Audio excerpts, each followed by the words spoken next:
श्रीमच्छंकर शेषवल्लभ मधो श्रेष्ठो महामोक्षदो निम्बार्काभिनवादि शास्त्र निपुणैराराधितः सर्वदा रामानंद सितांग भक्त प्रवरैर्यो लोक संचारितो वेदांतागम शास्त्रवाडवपति संरक्षको निग्रह श्रीमच्छैव दिवाकराच्युतपदे वैनायके श्रीकुले श्रोतस्मार्तपुराणकौलभवने वर्णाश्रमे वर्णितम् आचार्यादिमहाजनाचरणसन्दृश्ये सदा लोकितम् तत्सद्धर्मप्रसारणेऽग्रगतिमान् श्रीसद्गुरुर्निग्रह बाह्यान्तरकलामध्ये भाण्डब्रह्माण्डचारिणीं वेश्यतां त्रिगुणातीतां वन्दे निग्रहकारिणीं शास्त्रारण्यमहासिंहं शास्त्रसिन्धोऽस्तिमिङ्गलम् नमः समन्वयाचार्यं निग्रहं धूर्तनिग्रहं धर्मसंरक्षणार्थाय धर्मसंहारहेतवे निग्रहाणां च धर्माद्या लोके लोके प्रवर्धताम्। श्री प्रेम से बोले गणेश महाराज की, बोले सियावर रामचंद्र की, बोले पवन सुत हनुमान की, बोले शंकर भगवान की, बोले श्री निग्रहाचार्य महाराज की। श्रीनाथादिगुरुत्रयं गणपतिं पीठत्रयं भैरवं सिद्धौघं वटुकत्रयं पदयुगं ज्योतिक्रमं मण्डलं वीरानष्टचतुष्कषष्टिनवकं वीरावलिं पञ्चकं श्रीमन्मालिनीमन्त्रराजसहितं वन्दे गुरोर्मण्डलम् यं ब्रह्मा वरुणेन्द्ररुद्रमरुतस्तुन्वन्ति दिव्यस्तवैर्वेदैः साङ्गपदक्रमोपनिषदैर्गायन्ति यं सामगाः ध्यानावस्थिततद्गतेन मनसा पश्यन्ति यं योगिनो यस्यां तन्न विदुः सुरासुरगणा देवाय तस्मै नमः। या माया नभुकैटभप्रमथनी या माहिषोन्मूलिनी या धूम्रेक्षणचण्डमुण्डदलनी या रक्तबीजाशनी शक्तिः शुम्भनिशुम्भदैत्यमथनी या सिद्धलक्ष्मीपरा सा दुर्गा नवकोटिमूर्तिसहिता मां पातु विश्वेश्वरी। यन्मायावशवर्ति विश्वमखिलं ब्रह्मादिदेवासुराय सत्पादं विषैव भाति सकलं रज्जौ यथाहिर्भ्रमः यत्पादप्लवमेकमेव हि भवाम्भोधैस्थितीर्षावतां वन्देऽहं तमशेषकारणपरं रामाक्षमीशं हरिम् वन्दे देवमुमापतिं सुरगुरुं वन्दे जगत्कारणं वन्दे पन्नगभूषणं श्रीगधरं वन्दे पशूनां पतिं वन्दे सूर्यशशाङ्कवह्निनयनं वन्दे मुकुन्दप्रियं वन्दे भक्तजनाश्रयं च वरदं वन्दे शिवं शङ्करम् वन्दे वानरनारसिंहथगराट्रोडाश्ववक्त्रान्वितं दिव्यालङ्करणं कृपं च नयनं ते दीप्यमानं भुजा हस्ताब्जैरसिधेटपुस्तकसुधाकुम्भाङ्कुशाद्रिह्वलं खट्वाङ्गं मणिभूरुहं दशभुजं सर्वारिवीरापहम्।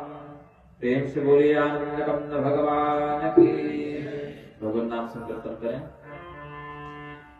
श्री राम जय राम जय जय राम श्री राम जय राम जय जय राम श्री राम जय राम जय जय राम श्री राम जय राम जय जय राम जय जय विघ्नहरण हनुमान जय जय विघ्नहरण हनुमान श्री राम जय जय राम श्री राम जय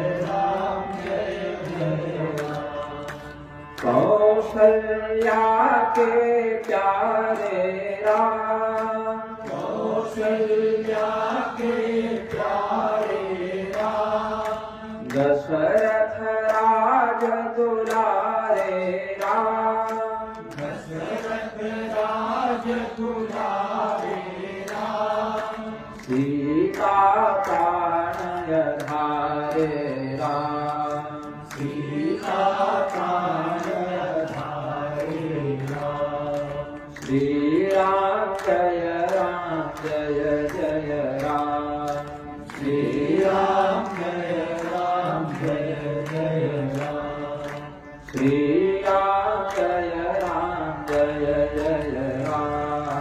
श्री राम जय जय राम। प्रेम से बोलिए आनंद कंद भगवान की जय। द्वितीय दिवस के इस प्रथम सत्र में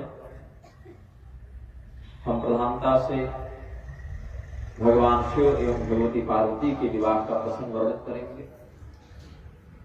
कल द्वितीय सत्र में भगवती सती के चित्त में भगवान की माया के प्रभाव से जो भ्रम उदित हुआ और उस भ्रम का जो दुष्परिणाम हुआ, हमने इस पर चर्चा की। इन देव चरित्रों का उद्देश्य यह है कि हम इनसे प्रेरणा लेकर सतर्क रहें, भगवान के चरित्र में दोष बुद्धि या शंका बुद्धि न रखें। भगवती सती यद्यपि स्वयं ब्रह्म विद्या स्वरूपिणी है, किंतु फिर भी भगवान की माया के वशीभूत होकर भ्रम का आरोप उन्होंने अपने ऊपर लिया। भ्रमित होने के कारण जो दुष्परिणाम हुआ उसको समाज के सामने, लोगों के सामने चरितार्थ किया, जिससे यह सिद्ध हुआ कि कदाचित बड़े बड़े देवता भी भगवान के प्रति इस प्रकार का अनर्थपूर्ण संदेह करें तो वह दुष्परिणाम के ही भागी होंगे। इसीलिए देवताओं ने भी मनुष्यों को शिक्षा देने के लिए कई बार ऐसी लीलाएं की हैं जो बाहर से तो देखने पर उनके प्रभाव में न्यूनता का प्रदर्शन करती हैं, किंतु जब हम तत्वतः विचार करें तो उनके उस लीला के मौढ़्य के पीछे, उनके अज्ञान के पीछे, उनके भ्रम के पीछे जो उद्देश्य है वह हमें शिक्षित करने का होता है। भगवान के ऊपर मरण धर्मा मनुष्यों का भाव रखते हुए यदि व्यक्ति संदेह करेगा, उनके कथानक, उनके चरित्रों के पीछे के तत्व रहस्य को न समझने के कारण कोई उन पर मनुष्य बुद्धि करेगा। अवजानन्ति मां मूढ़ा मां सिद्धमाश्रुतम् परम भाव अजानन्तो मम भूतमहेश्वरम्। भगवान के दिव्य परब्रह्म स्वरूप को न समझकर उन्हें सामान्य मनुष्य मानते हुए जो व्यक्ति उनके साथ वैसा ही भाव रखेगा, भगवती सती के जीवन में जिस प्रकार का दुष्परिणाम घटित हुआ ऐसा ही उन्हें भी प्राप्त होगा, यह भाव है। भगवती सती ने महादेव के अपमान से क्षुब्ध होकर अपने पिता प्रजापति दक्ष के यज्ञ में योगाग्नि से अपने शरीर का परित्याग किया एवं अगले अवतार के रूप में हिमालय की पुत्री पार्वती के रूप में उनका पदार्पण हुआ। जैसे भगवान श्री रामचंद्र जी मानवों के समान गर्भ में नहीं रहे, अपितु सीधे प्रसव काल के आगमन पर प्रकट हो गए, वह प्रकट कृपाल। भगवान श्री कृष्ण ने भी कोई मनुष्यों के समान जन्म नहीं लिया, अभी तो प्रकट हो गए। आविरासी तथा प्राच्यम दिशा पुष्कल प्रकट हो गए, अपने आप को उन्होंने संभाव्यात्म माया प्रकट कर लिया। वैसे ही भगवती पार्वती का भी अवतार प्राकृतिक रूप से गर्भजन्य नहीं हुआ है, अपितु इन्होंने भी स्वयं को सर्वप्रथम हिमालय और पार्वती के समक्ष प्रकट कर दिया था। फिर हिमालय ने जब इनके उस विश्व रूप का दर्शन किया, सर्वत्र भगवती की सत्ता देखी, तो भगवती से तत्व जिज्ञासा व्यक्त की, ब्रह्म ज्ञान की जिज्ञासा व्यक्त की, जिसको भगवती गीता के नाम से भी जानते हैं। हिमालय को देवी पार्वती ने वह ब्रह्म ज्ञान दिया। जो ज्ञान हिमालय को भगवती पार्वती ने दिया है, वही ज्ञान कुछ मात्रा में अर्जुन को भगवान कृष्ण ने और माता देवहूति को भगवान कपिल ने अपने अपने प्रसंगों में दिया है। फिर मैना के अनुरोध पर भगवती ने छोटी नवजात बालिका का रूप धारण कर लिया। जो हिमाचल की पत्नी है मेना, जो जनक की पत्नी है सुनैना, और जो वृषभानु की पत्नी है कीर्ति, ये तीनों आपस में सगी बहन थी, पितरों की कन्या है ये तीनों पितरों की कन्या थी और तीनों सगी बहन थी। इसमें एक के घर में पार्वती के रूप में भगवती आई, एक के घर में सीता के रूप में आई और एक के घर में राधा के रूप में आई। अलग अलग कालखंड में, सत्ययुग में पार्वती के रूप से, त्रेता में सीता के रूप से, द्वापर में राधिका जी के रूप से। ऐसे भगवती के 3 अवतारों का वर्णन भी अन्य ग्रंथों के आश्रय से समझना चाहिए। भगवती पार्वती ने जब पर्वतराज हिमालय के यहाँ पुत्री के रूप में अवतार ग्रहण किया, यद्यपि हिमालय पहले भी बहुत शोभायमान प्रतीत होते थे, बहुत दृढ़ता थी उनके व्यक्तित्व में, बहुत ही सुंदर, बहुत ही मनोरम, बहुत ही स्थैर्यत्व से वे युक्त थे, किंतु भगवती के पदार्पण होने पर उनका जो ऐश्वर्य है, उनकी जो शोभा है, उसमें और भी वृद्धि हो गई।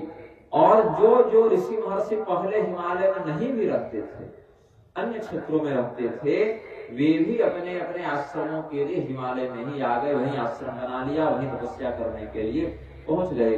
पहले जो नदियां बहती थी वे और भी निर्मल हो गईं, साथ ही कुछ अन्य नदियां भी वहां प्रकट हो गईं, रत्न मणि इत्यादि के खान प्रकट हो गए, वृक्षों में और भी अधिक सुंदर फूल फल इत्यादि लगने लगे।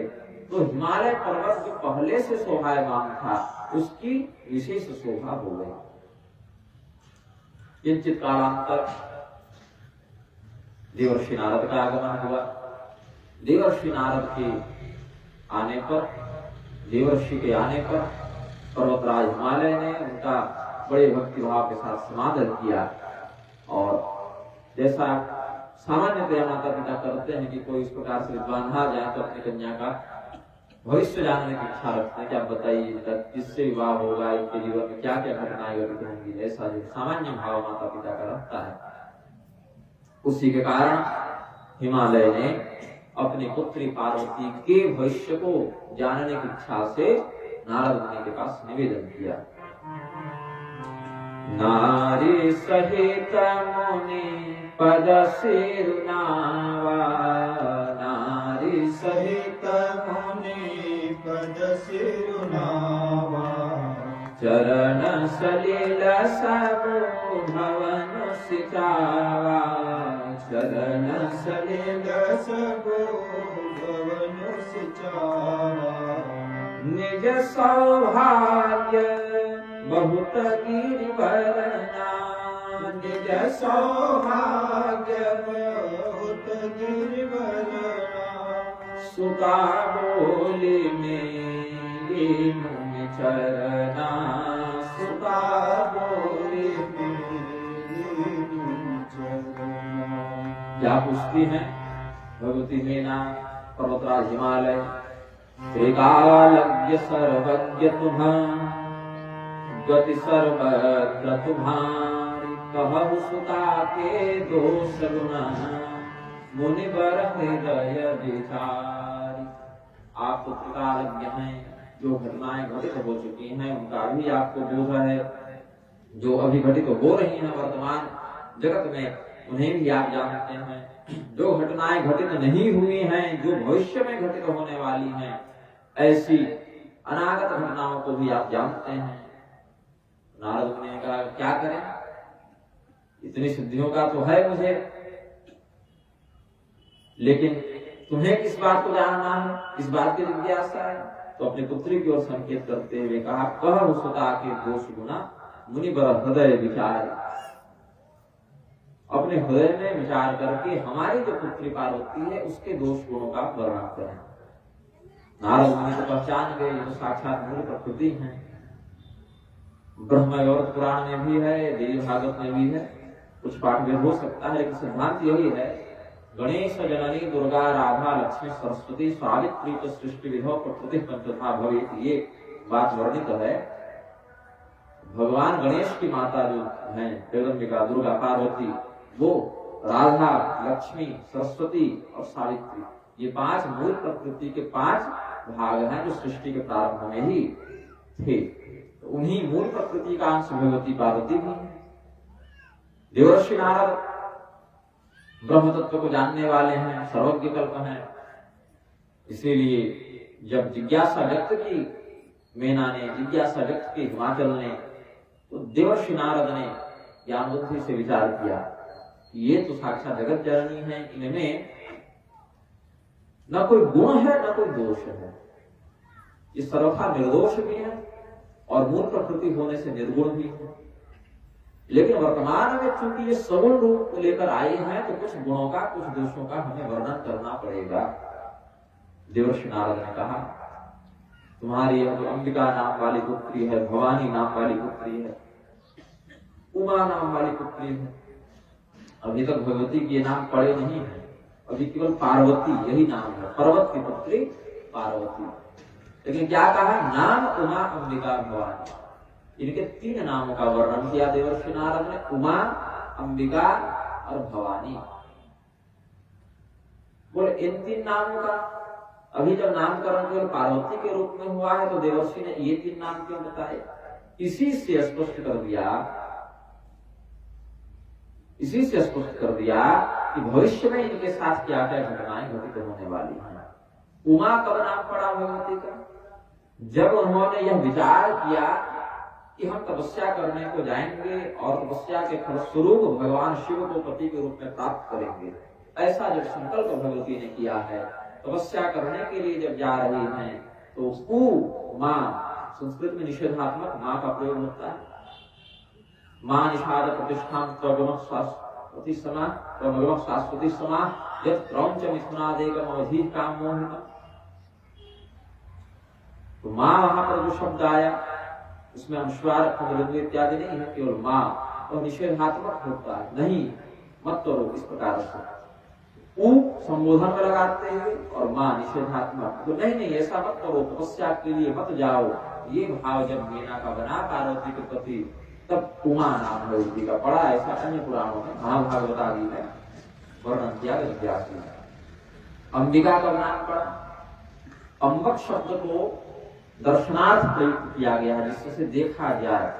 शरण्य त्र्यंबके गौरी नारायण नमोस्तुते इत्यादि जो भगवती के नाम है, देवी पुराण के निरुक्ताध्याय में जिनका वर्णन किया गया। अंबक कहते हैं नेत्रों को, और नेत्रों में जो दर्शन शक्ति के रूप में विद्यमान है। यत् चक्षुषा न पश्यति येन चक्षुंसि पश्यति तदेव ब्रह्मत्वं विद्धि एदं यदिदं उपासते। इन नेत्रों से हम परब्रह्म को नहीं देख सकते, देखने के लिए परब्रह्म को किसी नेत्र की आवश्यकता नहीं, क्योंकि उसी परब्रह्म की शक्ति से इस नेत्र में देखने की शक्ति आई है। तो वह जो ब्रह्म के द्वारा इन नेत्रों को दर्शन शक्ति प्रदान की गई है, इस संसार को देखने के लिए लोक दृष्टि, देवताओं को देखने के लिए दिव्य दृष्टि, पर ब्रह्म को देखने के लिए तत्व दृष्टि, ये जो दर्शन शक्ति है यही अंबिका के नाम से लक्षित है। तो कहा भवानी, तो भव की पत्नी भवानी के लिए प्रसिद्ध शब्द है। तो यही बता दिया कि हम अभी जो बताने जा रहे हैं उसमें पहले तो उमा नाम पड़ेगा, क्योंकि ये जब तपस्या करने के लिए जाएंगे तो तुम रोकोगी, बेटी तपस्या मत करो, पुत्री वन में मत जाओ, उमा भी नाम हो गया। फिर जब उन्हें भगवान शिव के प्रति ब्रह्म दृष्टि प्राप्त हो जाएगी, अभिन्नता प्राप्त हो जाएगी, तो अंबिका, और उसके बाद जब भगवान शिव के वाम भाग में बैठेंगी, तुम इनका विवाह कर दोगी भगवान शिव के साथ, तो नाम पड़ जाएगा भवानी।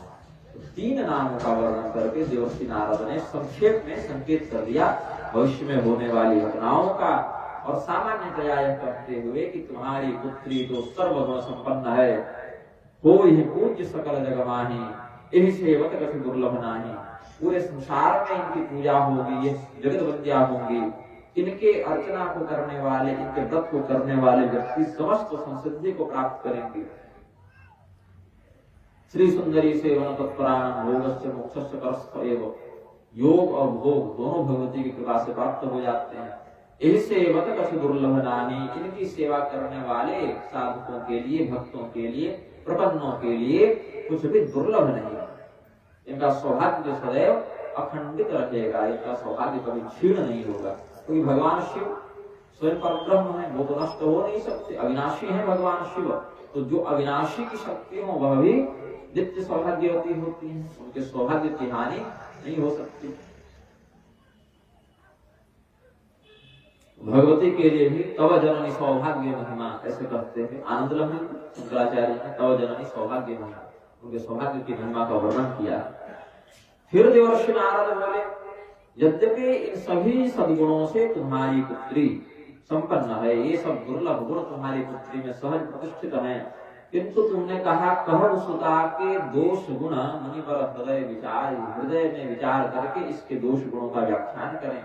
तो हम गुणों का व्याख्यान तो कर चुके, अब कुछ दोषों का व्याख्यान भी करते हैं। अब इनके कान खड़े हो गए, क्या दोष है हमारा, उस दोष का निवारण क्या होगा ये बताइए, क्या पूजा कराएं, क्या पाठ कराएं, क्या अंगूठी पहनाएं, जो क्या कुछ बच्ची से करवा दें कुछ हम स्वयं कर लें। बोले नहीं अभी आवश्यकता नहीं है, कोई बालारिष्ट तो है नहीं, कोई ग्रह दशा तो बिगड़ी है नहीं,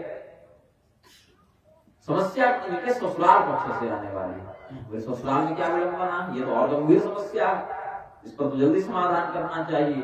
देवर्षि नारद ने कहा अब शैल सुलक्षण सुता तुम्हारी, शैल सुलक्षण सुता तुम्हारी, सुनहो जे अब गुण दुचारी, सुनहो जे अब गुण दुचारी, अगुण अमान मातु पितु हीना, अगुण अमान मातु पितु हीना, उदासीन सब संशय छीना, उदासीन सब संशय छीना। यहाँ पर भगवान शिव के प्रति कुछ वचनों का प्रयोग किया देवर्षि नारद ने, जो बाहर से देखने से तो अवगुण के समान प्रतीत होते हैं, किंतु तत्व दृष्टि से देखने पर ये भगवान शिव के विशिष्ट गुण के रूप में लक्षित है। शिव निंदा करके जो दक्ष प्रजापति विनष्ट हो गए, जिन दक्ष प्रजापति को लोक निंदित बताया गया शिव निंदा के कारण उस प्रसंग में, बाकी की बात नहीं करता, लेकिन जितने अंश में उन्होंने भगवान शिव की निंदा की, द्रोह किया, उतने अंश में दक्ष प्रजापति की निंदा होगी, उनको दंड मिला। तो भगवान के ऊपर इस प्रकार से अवगुणों का आरोप लगाना देवर्षि नारद को क्यों दंड का पात्र नहीं बनाता, क्योंकि देवर्षि नारद में नहीं निंदा निंदन प्रवर्तते का भाव लगता है। वो जो शब्द लगा रहे हैं वो निंदा करने के लिए नहीं लगा रहे, अभी तो उनके गुणों का विशिष्ट व्याख्यान करने के लिए लगाते हैं। सबसे पहला अगुण, अब निंदा की दृष्टि से और प्रशंसा की दृष्टि से दोनों का विचार करते हैं। निंदा की दृष्टि से क्या करते हैं, अगुण, कोई गुण नहीं इसमें, ये गुणहीन है, किसी प्रकार का गुण विद्यमान नहीं, जिसमें वही इसका प्रतीक होगा। बोले महाराज कोई गुण नहीं है तो ऐसे गुणहीन व्यक्ति को कौन अपना जामाता बनाए, कौन दामाद बनाए। लोग पूछेंगे तुम्हारे दामाद में क्या गुण है, बोले कोई गुण ही नहीं है उसमें, वो तो गुणहीन है, तो ऐसा कैसे संभव है।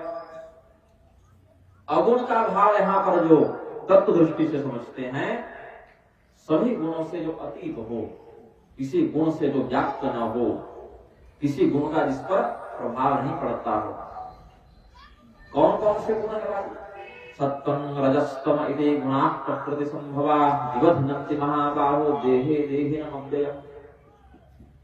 सत्वगुण, रजोगुण और तमोगुण, ये तीनों गुण प्रकृति जन्य हैं और इस शरीर में जो चेतन वास करता है, जो जीवात्मा वास करता है, उसको व्याप्त करते हैं ये तीनों गुण। बोले भगवान शिव को क्यों व्याप्त नहीं करते, क्योंकि वे देहबद्ध चेतन नहीं है, देह विनिर्मुक्त चेतन है। दुष्बद्धो गृहीरुच्यते जयस्तुसहीनस्तण्डुलेति कथ्यते। जो अन्न है जब छिलके से ढका रहता है तो उसे धान कहते हैं, और छिलका हट जाए तो उसे चावल कहते हैं। छिलके से आवृत अन्न को धान कहते हैं, छिलका हट जाए तो हम उसे चावल कहते हैं। उसी प्रकार से पाशबद्ध सदा जीव, पाशमुक्त सदा शिव। जो कर्म पाश के वशीभूत है, घृणा भय लज्जा जुगुप्सा पाश आदि से बंधा हुआ है, उसको जीव कहते हैं। जो कर्म पाश से मोहादि पाश से मुक्त है, उसको शिव कहते हैं। तो इस शरीर में रहने वाले जीवात्म संज्ञक चेतन को तो ये तीनों गुण बांधते हैं, किंतु देह विनिर्मुक्त शिव को ये गुण नहीं बांधते। ये भगवान शिव सत्व गुण से, रजोगुण से, तमोगुण से सर्वथा परे हैं। यद्यपि संहार रूप की क्रिया को करने के समय भगवान शिव तमोगुण का आश्रय लेते हैं। नारायण भूल लगता है यार, अगरबत्ती है ना? हाँ, अगरबत्ती समस्या है।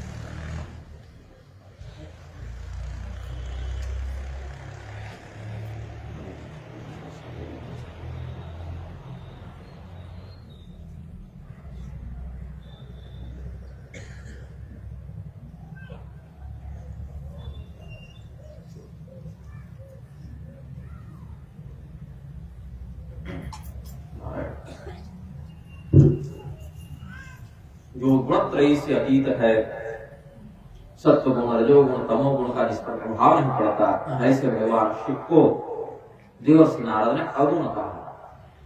मतलब उनमें कोई गुण नहीं है, वह गुणों से निर्मुक्त है, गुणों से अतीत है। नारायण बैठ जाइए।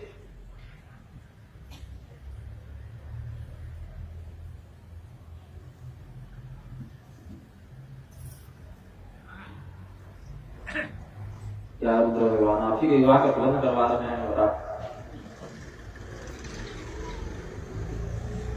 रुद्र भाग प्रदान करवाइए।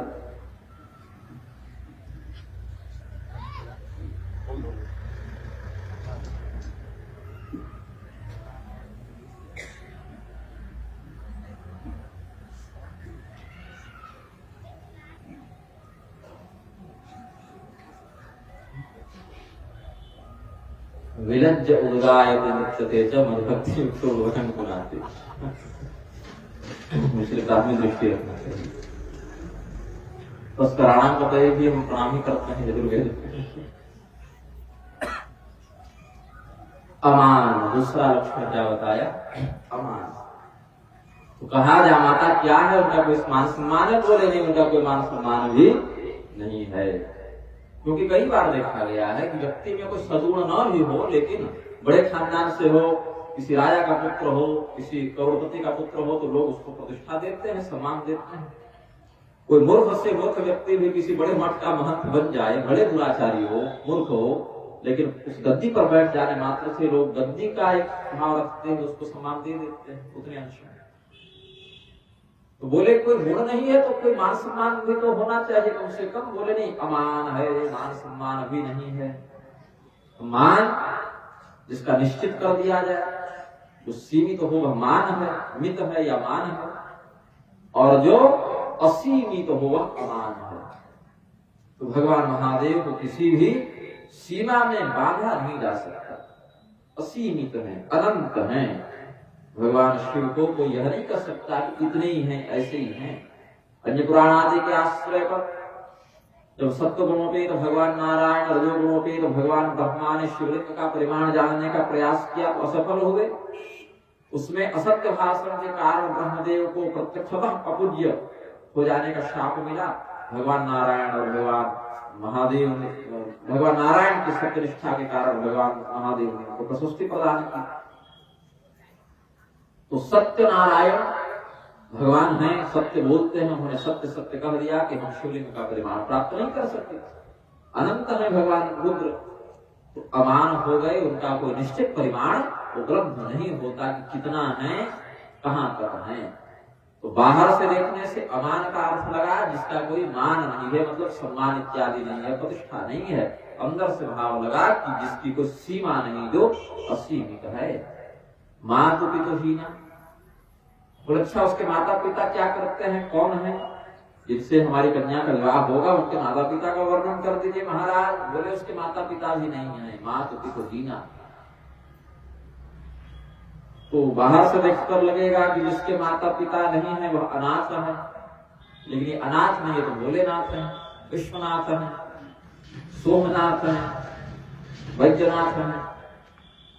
तो भगवान शिव, और अगर उनके योग परंपरा को देखें तो आदिनाथ है, सभी नाथों के नाथ आदिनाथ भगवान शिव बताए गए हैं। योग परंपरा में गोरक्षनाथ इत्यादि के मत में कहते हैं आदित्यनाथ आदिनाथ।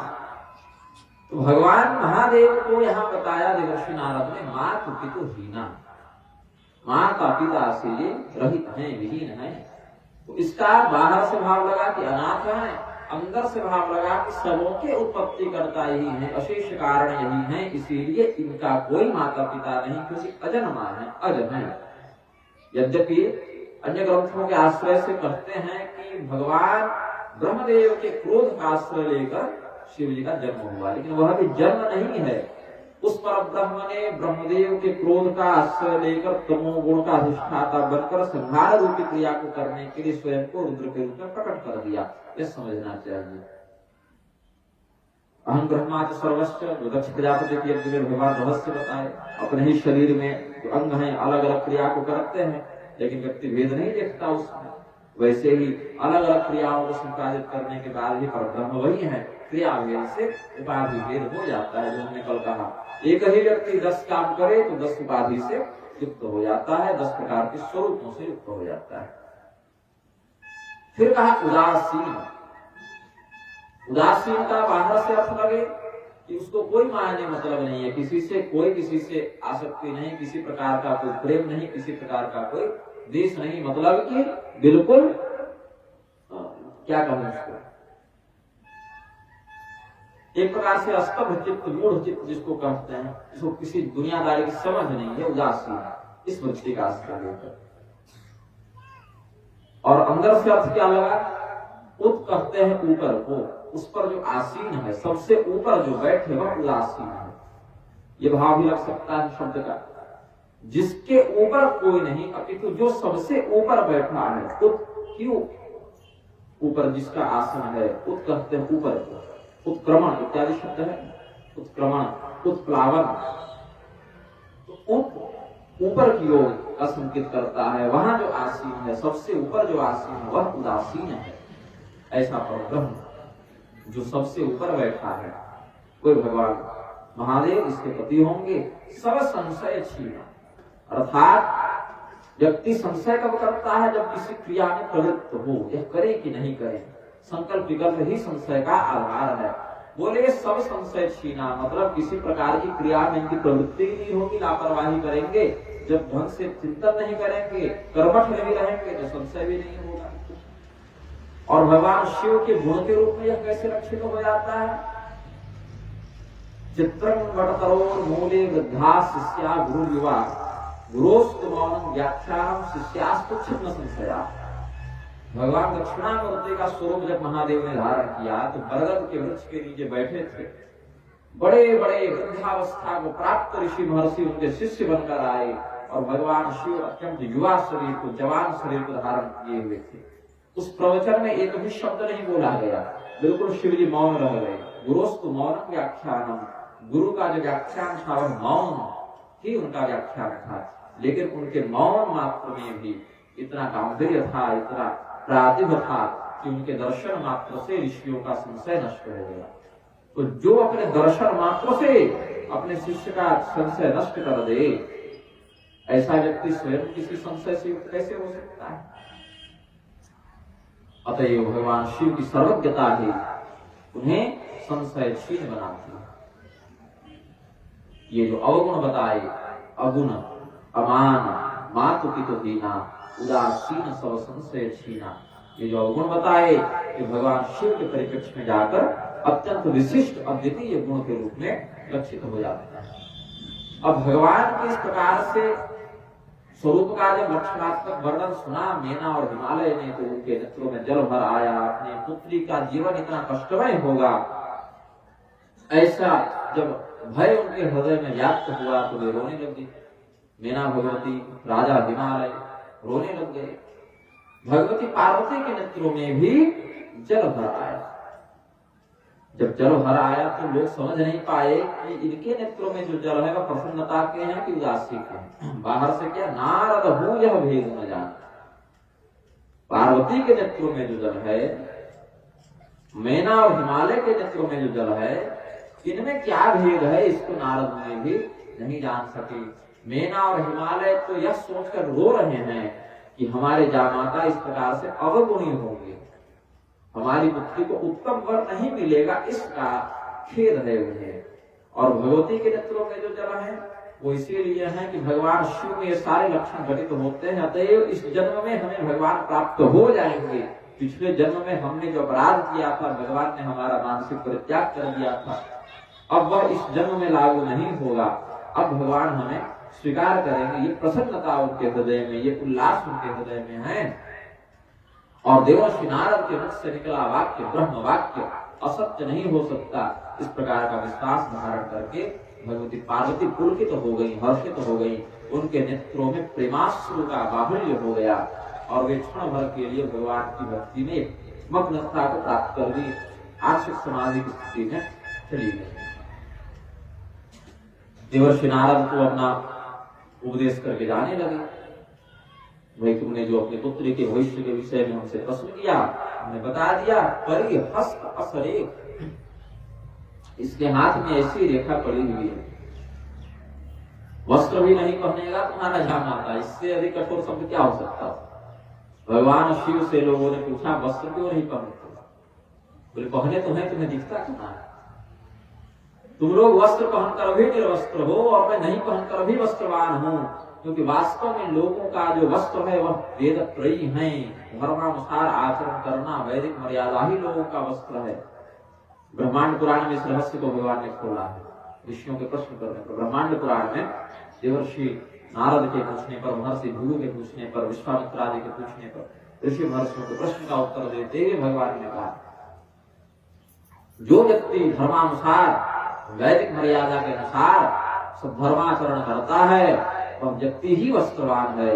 जो व्यक्ति बाहर से रेशम के, कपास के इत्यादि का वस्त्र पहन कर भी शास्त्र विरुद्ध आचरण करता है उसको निर्वस्त्र ही जानना चाहिए। ये रहस्य भगवान ने खोला। तो जब देवर्षि नारद इस प्रकार से कह के जा रहे थे तो राजा हिमालय ने कहा कि महाराज ये तो आपने समस्या बताई, समाधान कहाँ बताया? कुशल ज्योतिषी तो वह है जो समस्या के साथ समाधान ही बताए। समस्या बता दिए, समाधान कुछ बता नहीं रहे। तो देवर्षि नारद ने कहा, कह मुनि सहिमवंत सुनो, जो विधि लिखा लीला, देवदनुज नर नागमुनि को न में तनिहार। हे हिमालय, जो मैं कहता हूँ उसको अक्षरशः सत्य जानो। ये विभाग हमारे पिताजी का है। देवर्षि नारद के पिता है ब्रह्मा विधि। बोले ये हमारे पिताजी का काम है। जो विधि लिखा लीलार, जो मस्तक में कपाल रेखाओं में ब्रह्मदेव ने लिख दिया, उसको कोई देवता, राक्षस, मनुष्य, नाग, ऋषि, महर्षि नहीं मिटा सकते। यद्यपि भाव ही मेट सके त्रिपुरारी, त्रिपुरारी तो देव, दरुज, नर, नाग, मुनि में नहीं आते हैं, वो तो परब्रह्म है। भगवान को, भगवान नारायण, भगवान महादेव इत्यादि को देवता कहना भी एक प्रकार से इनकी निंदा ही है, क्योंकि ये देवताओं के भी परम देवता है। देवताओं की अपेक्षा भी इनका जो स्तर है बहुत विलक्षण है। इनको देवता भी अगर कहें एक दृष्टि से वह भी इनके लिए उपयुक्त उपाधि नहीं है। तो देवाधिदेव, महादेव इत्यादि विशिष्ट लक्षणों का हम प्रयोग करते हैं। भगवान महादेव यद्यपि भावी को मेटने में समर्थ हैं, लेकिन यहाँ पर वो भावी मेटेंगे नहीं, क्योंकि यही भावी तो उनके भावी विवाह का निमित्त बनने वाला है।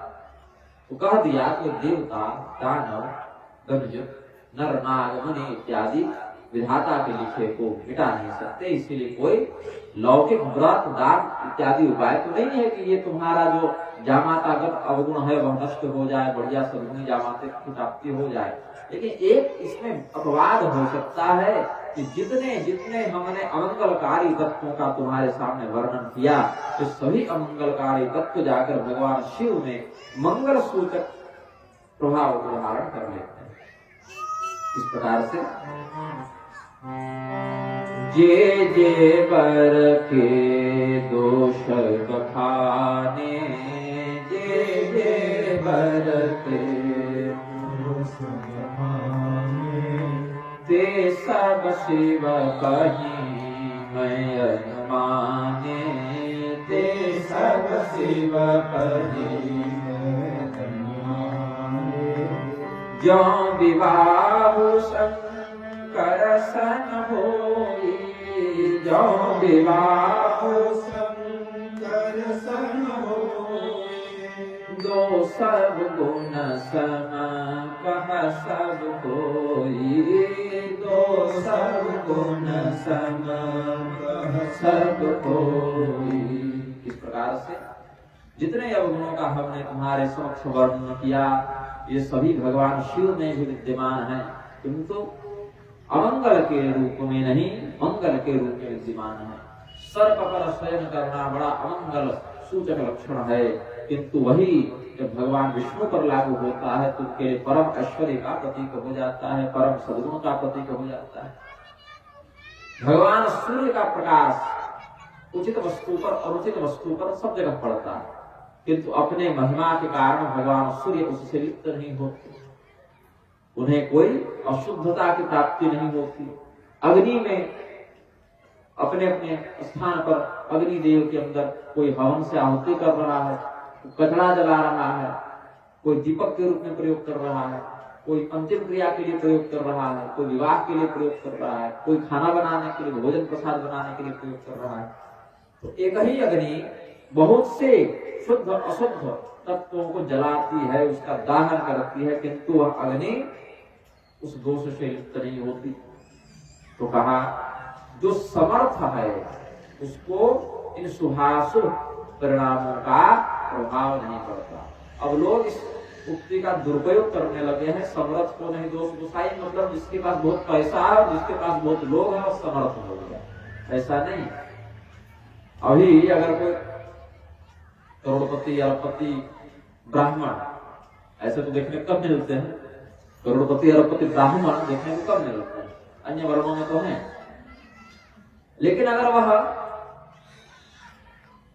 विजातीय या विधर्मी विवाह कर ले तो लोग क्या करेंगे, जानते हैं वह गलत क्या है, लेकिन बहुत प्रखरता से उसका विरोध नहीं कर पाएगा उसके धनबल के कारण।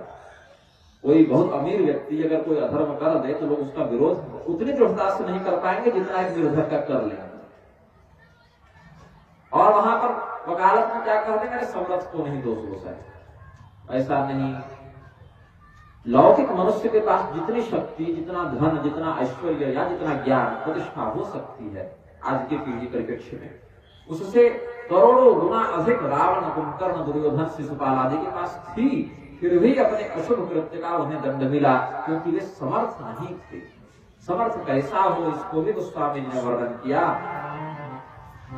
समर्थ को नहीं दोष गुसाई, समर्थ कहो नहीं दोष गुसाई, रवि पावक सुर सरी की नाई, रवि पावक सुर सरी की नाई। सूर्य के समान समर्थ हो, अग्नि के समान समर्थ हो, गंगा के समान समर्थ हो, तब शुभाशुभ का प्रभाव उस पर नहीं पड़ता। यदि हम अग्नि, सूर्य, गंगा इत्यादि के समान समर्थ नहीं है तब तो पड़ेगा ही। यथा रुद्रध्वजम विषम, भगवान शिव समर्थ थे, हलाहल का, कालकूट का पान कर गए भगवान शिव, उनके द्वारा पान किया गया तो ये नहीं मरे, उनको कोई प्रभाव नहीं पड़ा, अपितु वह विष भी उनके कंठ की शोभा ही बढ़ाने लगा। इसी प्रकार से गंगा जल से यदि आप मदिरा बना लें, बाहर निकाल दें मूल स्रोत से गंगा जल को, उससे मदिरा बना दें तो भी वह मदिरा ग्राह्य हो जाती है, ऐसी बात नहीं। लेकिन बाहर की सामान्य जल से बनी मदिरा भी गंगा जी में डाल दें, उससे अभिन्न हो जाए, 1-2-4 किलोमीटर के बाद वही गंगा जल, कोई दोष नहीं। तो गंगा जी का सामर्थ्य है कि उसके दोष को अपने तेज से, अपने पवित्रता के प्रभाव से नष्ट करके उसको आपवत कर ले।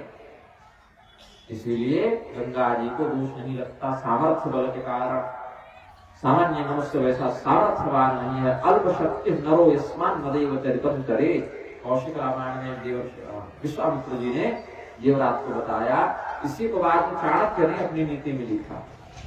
चाणक्य ने जो अपना लिखा सिद्धांत नीति सूत्रों में, नीति श्लोकों में, उसको इसी कौशिक रामायण से उन्होंने लिया। अल्प शक्ति नरो युष्मान देव चरित्र करे। मनुष्यों की शक्ति सीमित है, इसीलिए देवताओं के चरित्र की नकल उसे नहीं करनी चाहिए। भगवान भी समर्थ है, महादेव समर्थ है, इसीलिए हे हिमालय, हमने जिन अवगुणों का तुम्हारे समक्ष वर्णन किया वे भगवान महादेव के पास जाकर स्वयं गुण का स्वरूप धारण कर लेंगे। अमंगल्यं शीलं तव भवतु नामैवमखिलं तथापि स्मर्त्रेणां वरद परमं मंगलमसि। यद्यपि बाहर से अमंगलकारी वेश को आभूषण को धारण करते हैं भगवान शिव, किंतु स्वयं इतने मंगलमय हैं कि उनका नाम लेने वाला व्यक्ति भी समस्त वासनाओं से मुक्त हो जाता है, परम मंगलमय धाम को प्राप्त कर जाता है, परम कल्याण को प्राप्त कर जाता है। तो भगवान महादेव के साथ मिलने मात्र से उनका जो सर्प का आभूषण है, जो चिताभस्म है, जो नरमुंड की माला है, जो और भी अशुभ भूत प्रेत पिशाचादि तत्व है, ये भी शिव संसर्ग वशात पवित्र हो जाते हैं, मंगलकारी हो जाते हैं। तो कहा कि भगवान शिव भी समर्थ हैं, शंभु सहज समर्थ भगवान। एहि विवाह सब विधि कल्याण। यह जो विवाह है वह सामान्य दोष तो है इनमें, लेकिन भगवान शिव समर्थ हैं, इसीलिए उनके साथ विवाह कर दो तो मंगलमय हो जाएगा, कल्याणकारी हो जाएगा। भगवान शिव से विवाह हो जाए तो कल्याणकारी यह हो जाएगा। लेकिन समस्या क्या है कि शिव जी को विवाह के लिए मनाए कौन? हमने तो उपाय बता दिया, हमारी ओर से बात हमने तय कर ली, लेकिन सामने वाले पक्ष से भी तो स्वीकृति मिलनी चाहिए। अब यहां से आगे क्या करना है तुम देख लो, हमने मार्ग दिखा दिया, चलना तुम्हें स्वयं है। और शिव जी को प्राप्त करना तो बड़ा कठिन है। शिव जी के पास ऐसे ही थोड़े चले गए कि आप हमारे पुत्री से विवाह कर ले, ऐसा कह दिया तो भगवान ने कहा ठीक है मुहूर्त निकलवा। ऐसा तो संभव नहीं है। भगवान शिव को प्राप्त करना है तो उसके लिए अद्भुत समर्पण, अद्भुत भक्ति, तपोबल की आवश्यकता है। ऐसा विचार करके भगवती पार्वती ने तपस्या का संकल्प किया।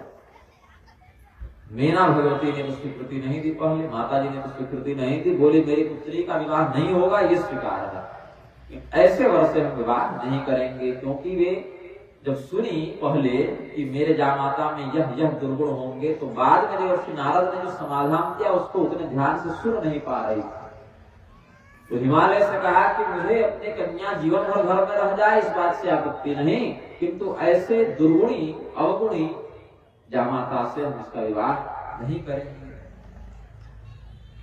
जब हिमालय से ऐसा कहा मीना देवी ने, हिमालय ने कहा थोड़ा धैर्य धारण करो, देवर्षि नारद ने कहा है यह वचन अवश्य ही सत्य होगा, और जिसके भाग्य में जो लिखा है वो तो होकर ही रहेगा, हम चाहे चाहे नहीं चाहे। जब कह दिया परिहस्त असरेख, उस पर किसी का तो नियंत्रण नहीं है।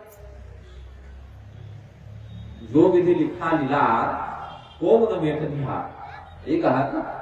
दोनों पंक्तियों का सार क्या है? जो विधाता ने लिख दिया उसको कोई नहीं मिटा सकता। तो हम यदि अपने आप से संकल्प कर भी ले घर में अपनी ओर से कि हमें अपनी कन्या का विवाह करना ही नहीं है, फिर भी हमारे नियंत्रण से प्रकृति नहीं चलती है, किसी का भाग्य हम नियंत्रित नहीं करते। तो जो होगा देखा जाएगा। अभी भगवान का स्मरण करो, चिंता छोड़ो। अभी कल ही पुत्री का विवाह नहीं करना है हमें, अभी तो बच्ची छोटी है हमारी, अभी तो विवाह में समय है। तो जब वो समय आएगा तब देखेंगे। बाकी समस्त चिंताओं का परित्याग करके भगवान का चिंतन करो। चिंता नहीं, चिंतन करो, भगवान का स्मरण करो। अब भगवती पार्वती जाना चाहे तपस्या के लिए, घर वाले जाने नहीं दें, माता पिता की अवहेलना करके तपस्या भी नहीं करनी चाहिए। भगवती स्वयं कैसे इस मर्यादा को तोड़ दें? कन्याशील होता है ना, कन्या में एक शील होना चाहिए। उस शील का, साधुता का परित्याग करके घर से भागकर तपस्या करना उनके लिए उचित नहीं था, मर्यादित नहीं था। तो ऐसा विचार करने लगी भगवती कि हम क्या कहें कि माता पिता जाने की अनुमति दे दें। तो स्वयं ही अपनी माया का प्रयोग करके, माया के भी 3 प्रायोगिक भेद हैं, विश्वमोहिनी, जनमोहिनी, आत्ममोहिनी। तो जिसका प्रयोग करके भगवान संसार को अज्ञान के मोह में डालते हैं वह विश्वमोहिनी माया है। जिसका प्रयोग करके अपनी लीला में माधुर्यता की वृद्धि के लिए भगवान अपने भक्तों को मोहित करते हैं वो जन मोहिनी माया, स्वजन मोहिनी माया, और अपने आप को मोहित करते हैं जिस माया से अपने लीला की प्रगल्भता को दिखाने के लिए, उसको आत्म मोहिनी माया कहते हैं। जैसे लक्ष्मण जी के शक्ति बाण लग जाने पर भगवान श्री रामचंद्र जी ने स्वयं को अपनी माया से दुखी दिखाते हुए लीला की, सीता जी के वियोग में दुखी दिखाते हुए लीला की। भगवती सीता जी को पुष्प वाटिका में देखकर रात्रि में उनका चिंतन करते हुए प्रेम में निमग्न होने की स्वमोहिनी माया का उन्होंने प्रवर्तन किया, प्रदर्शन किया। तो भगवान या भगवती भी अपने अवतारों में जो अवतार का उद्देश्य है घटनाक्रम जैसा चलना चाहिए उसको पूर्णता प्रदान करने के लिए स्वजन मोहिनी माया का विस्तार करते हैं। वसुदेव और देवकी को जब बोध हुआ कि ये कृष्ण बलराम तो हमारे पुत्र नहीं अपितु परब्रह्म हैं, तो भगवान ने अपनी स्वजन मोहिनी वैष्णवी माया का प्रयोग करके उसके चित्त के ज्ञान को ढक दिया और ज्ञान के स्थान पर प्रेम वात्सल्य का उद्गार प्रस्फुटित कर दिया। भगवती ने भी यहाँ पर यही किया। उनके माता पिता के अंदर जो भय व्याप्त हो रहा था, जो संकोच व्याप्त हो रहा था, जिसके कारण भगवती तपस्या करने के लिए नहीं जा पा रही थी, उसमें जो विघटन, जो त्रुटि उत्पन्न हो रही थी, उसको दूर करने के लिए भगवती ने क्या कहा?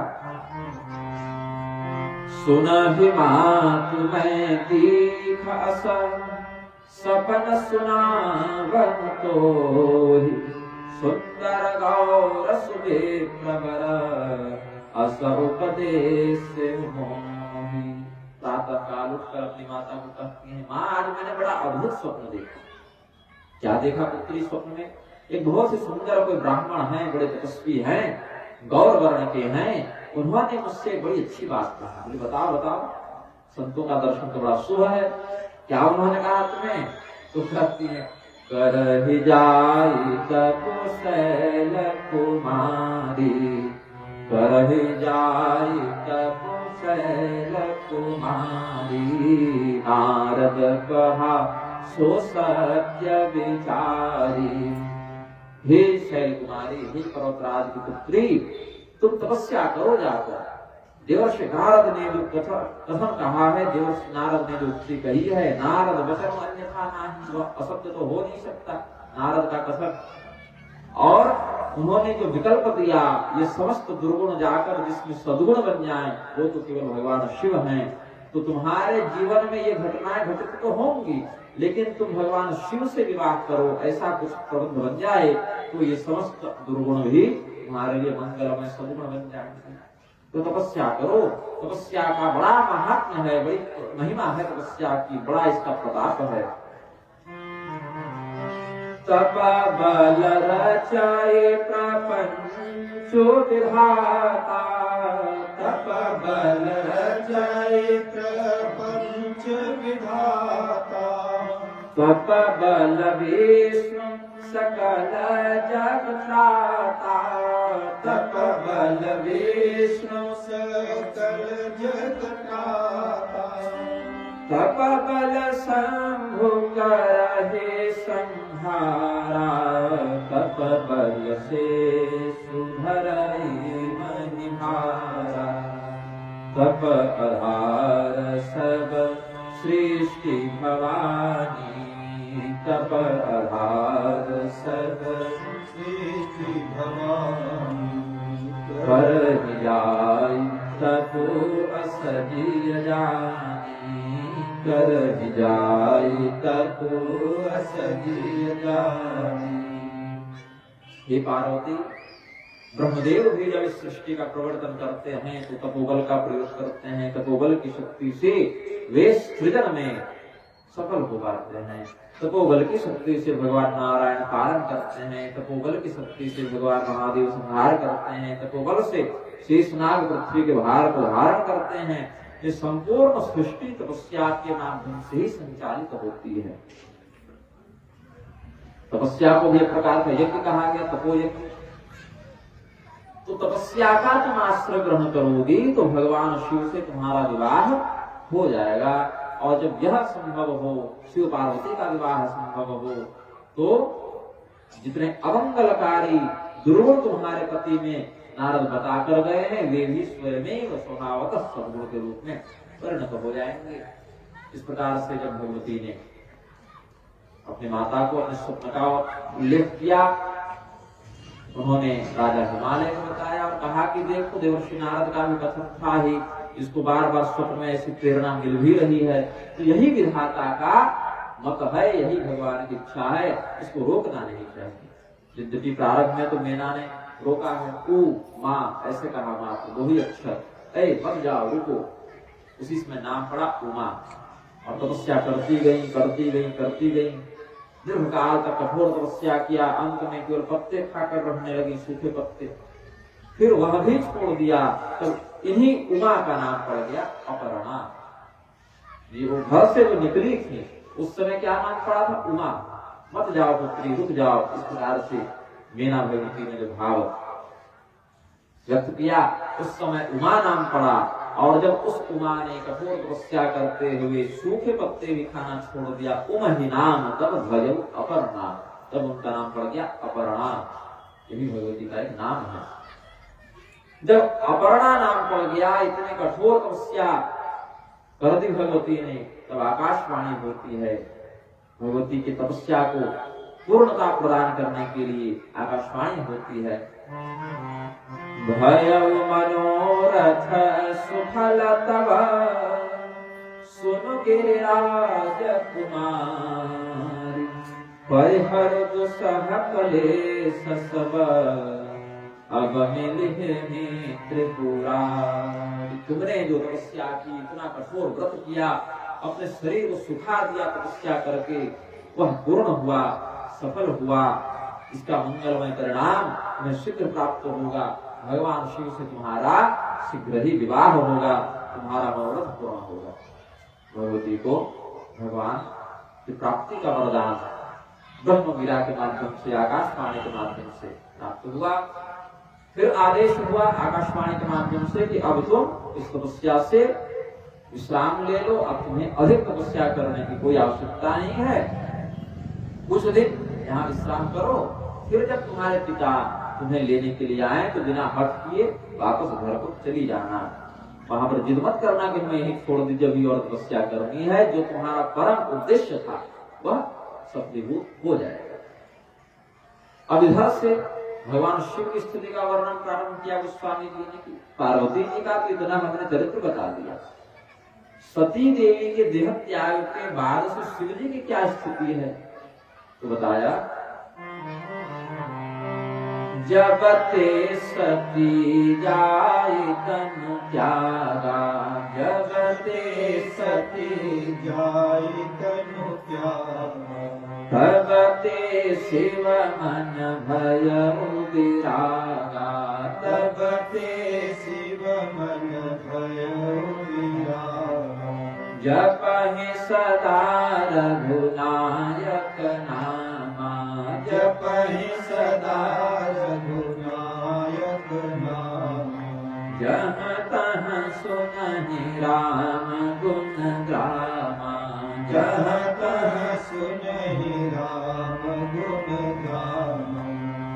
चिदानंद सुखधाम शिव विगत मोह मदहा, विचरहि महि भरि हृदय हरि, सकल लोक अभिराम। देवी सती के देह त्याग के बाद कुछ समय तो भगवान शिव बड़ी व्यथा में रहे।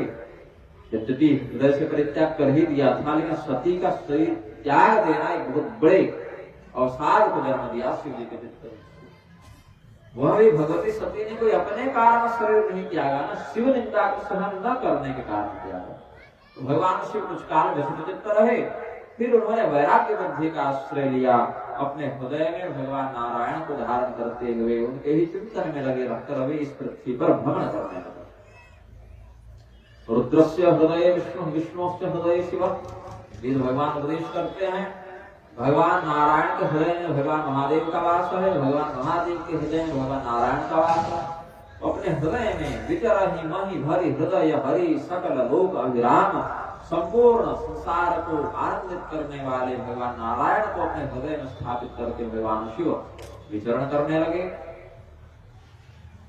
कुछ काल के बाद भगवान श्री रामचंद्र जी के स्वरूप में वो निष्ठा रखते थे, उस रूप के प्रति उनका सहज भाव प्रदर्शित होता था। राम तत्व पर उनकी विशेष आस्था थी भगवान शिव की। उस रामचंद्र जी के ही रूप में भगवान ने उन्हें दर्शन दिया और कहा कि पार्वती जी के रूप में सती का पुनर्जन्म हो चुका है। आपकी प्राप्ति के निमित्त पार्वती बहुत कठोर तपस्या भी कर रही हैं, इसीलिए हे महादेव, आप जो वैराग्य वृत्ति को लेकर अभी चल रहे हैं इसको यथाशीघ्र पूर्ण कर लीजिएगा, और जब विवाह के लिए आपके पास प्रस्ताव भेजा जाएगा तो इसको स्वीकार कर लीजिएगा। भगवान महादेव बोले, प्रभु फिर मत फंसाइए।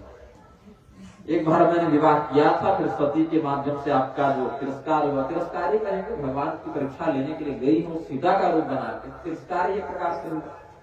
मैं नहीं चाहता ये सब फिर से हो। बोले देखिए, माता पिता गुरु और स्वामी की आज्ञा को बिना विचारे ही कर देना चाहिए। भगवान अगर ऐसे देखे तो रुद्र की उत्पत्ति ब्रह्म क्रोध से और ब्रह्म की उत्पत्ति पद्मनाभ से हुई, भगवान विष्णु के नाभि कमल से। तो इस प्रकार से हम आपको पूर्वज लग गए इस दृष्टि से, और गुरु की दृष्टि से लगे तो भगवान महादेव तमोगुण के अधिष्ठाता है। तमोगुण के ऊपर गुरुता को धारण करता है रजोगुण, और रजोगुण के ऊपर की गुरुता को धारण करता है सत्वगुण। तो जो गुरुता को धारण करे वह गुरु है। ऊर्ध्वं गच्छन्ति सत्वस्था, मध्ये तिष्ठन्ति राजसा, जघन्य गुण प्रतिष्ठा, अधो गच्छन्ति तामसा।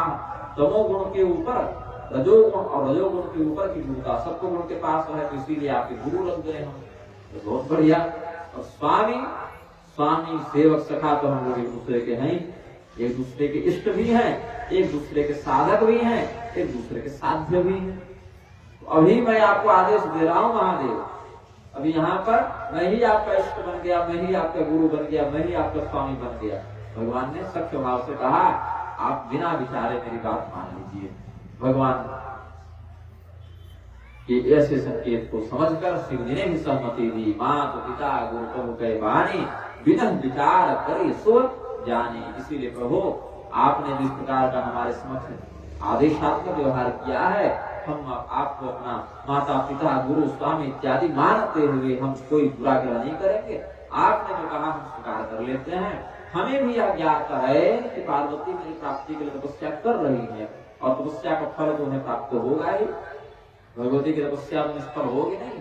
तो आपके आदेशानुसार हम पार्वती से विवाह कर लेंगे। अब देखिए, पहले जब विवाह किए थे अपनी इच्छा से किए थे, इसलिए स्वयं उसकी जिम्मेदारी स्वीकार की। बोले अब आपके आदेश से कर रहे हैं, कुछ बात ऊपर नीचे होगी तो आप जिम्मेदार होंगे, मैं नहीं रहा। यद करोसि यदस्नासि यज्ञोसि ददासि यद तपस्सि कौन्तेय तत्कुरुष्व मदर्पणा। अपने मन से नहीं कर रहा। कहते हैं ना आजकल के बच्चे भी, माता पिता कहने पर मैं विवाह कर रहा हूँ, कुछ ऊपर नीचे होगा तो मुझे कहने मत आना। माता पिता के कहने कारण हम विवाह कर रहे हैं।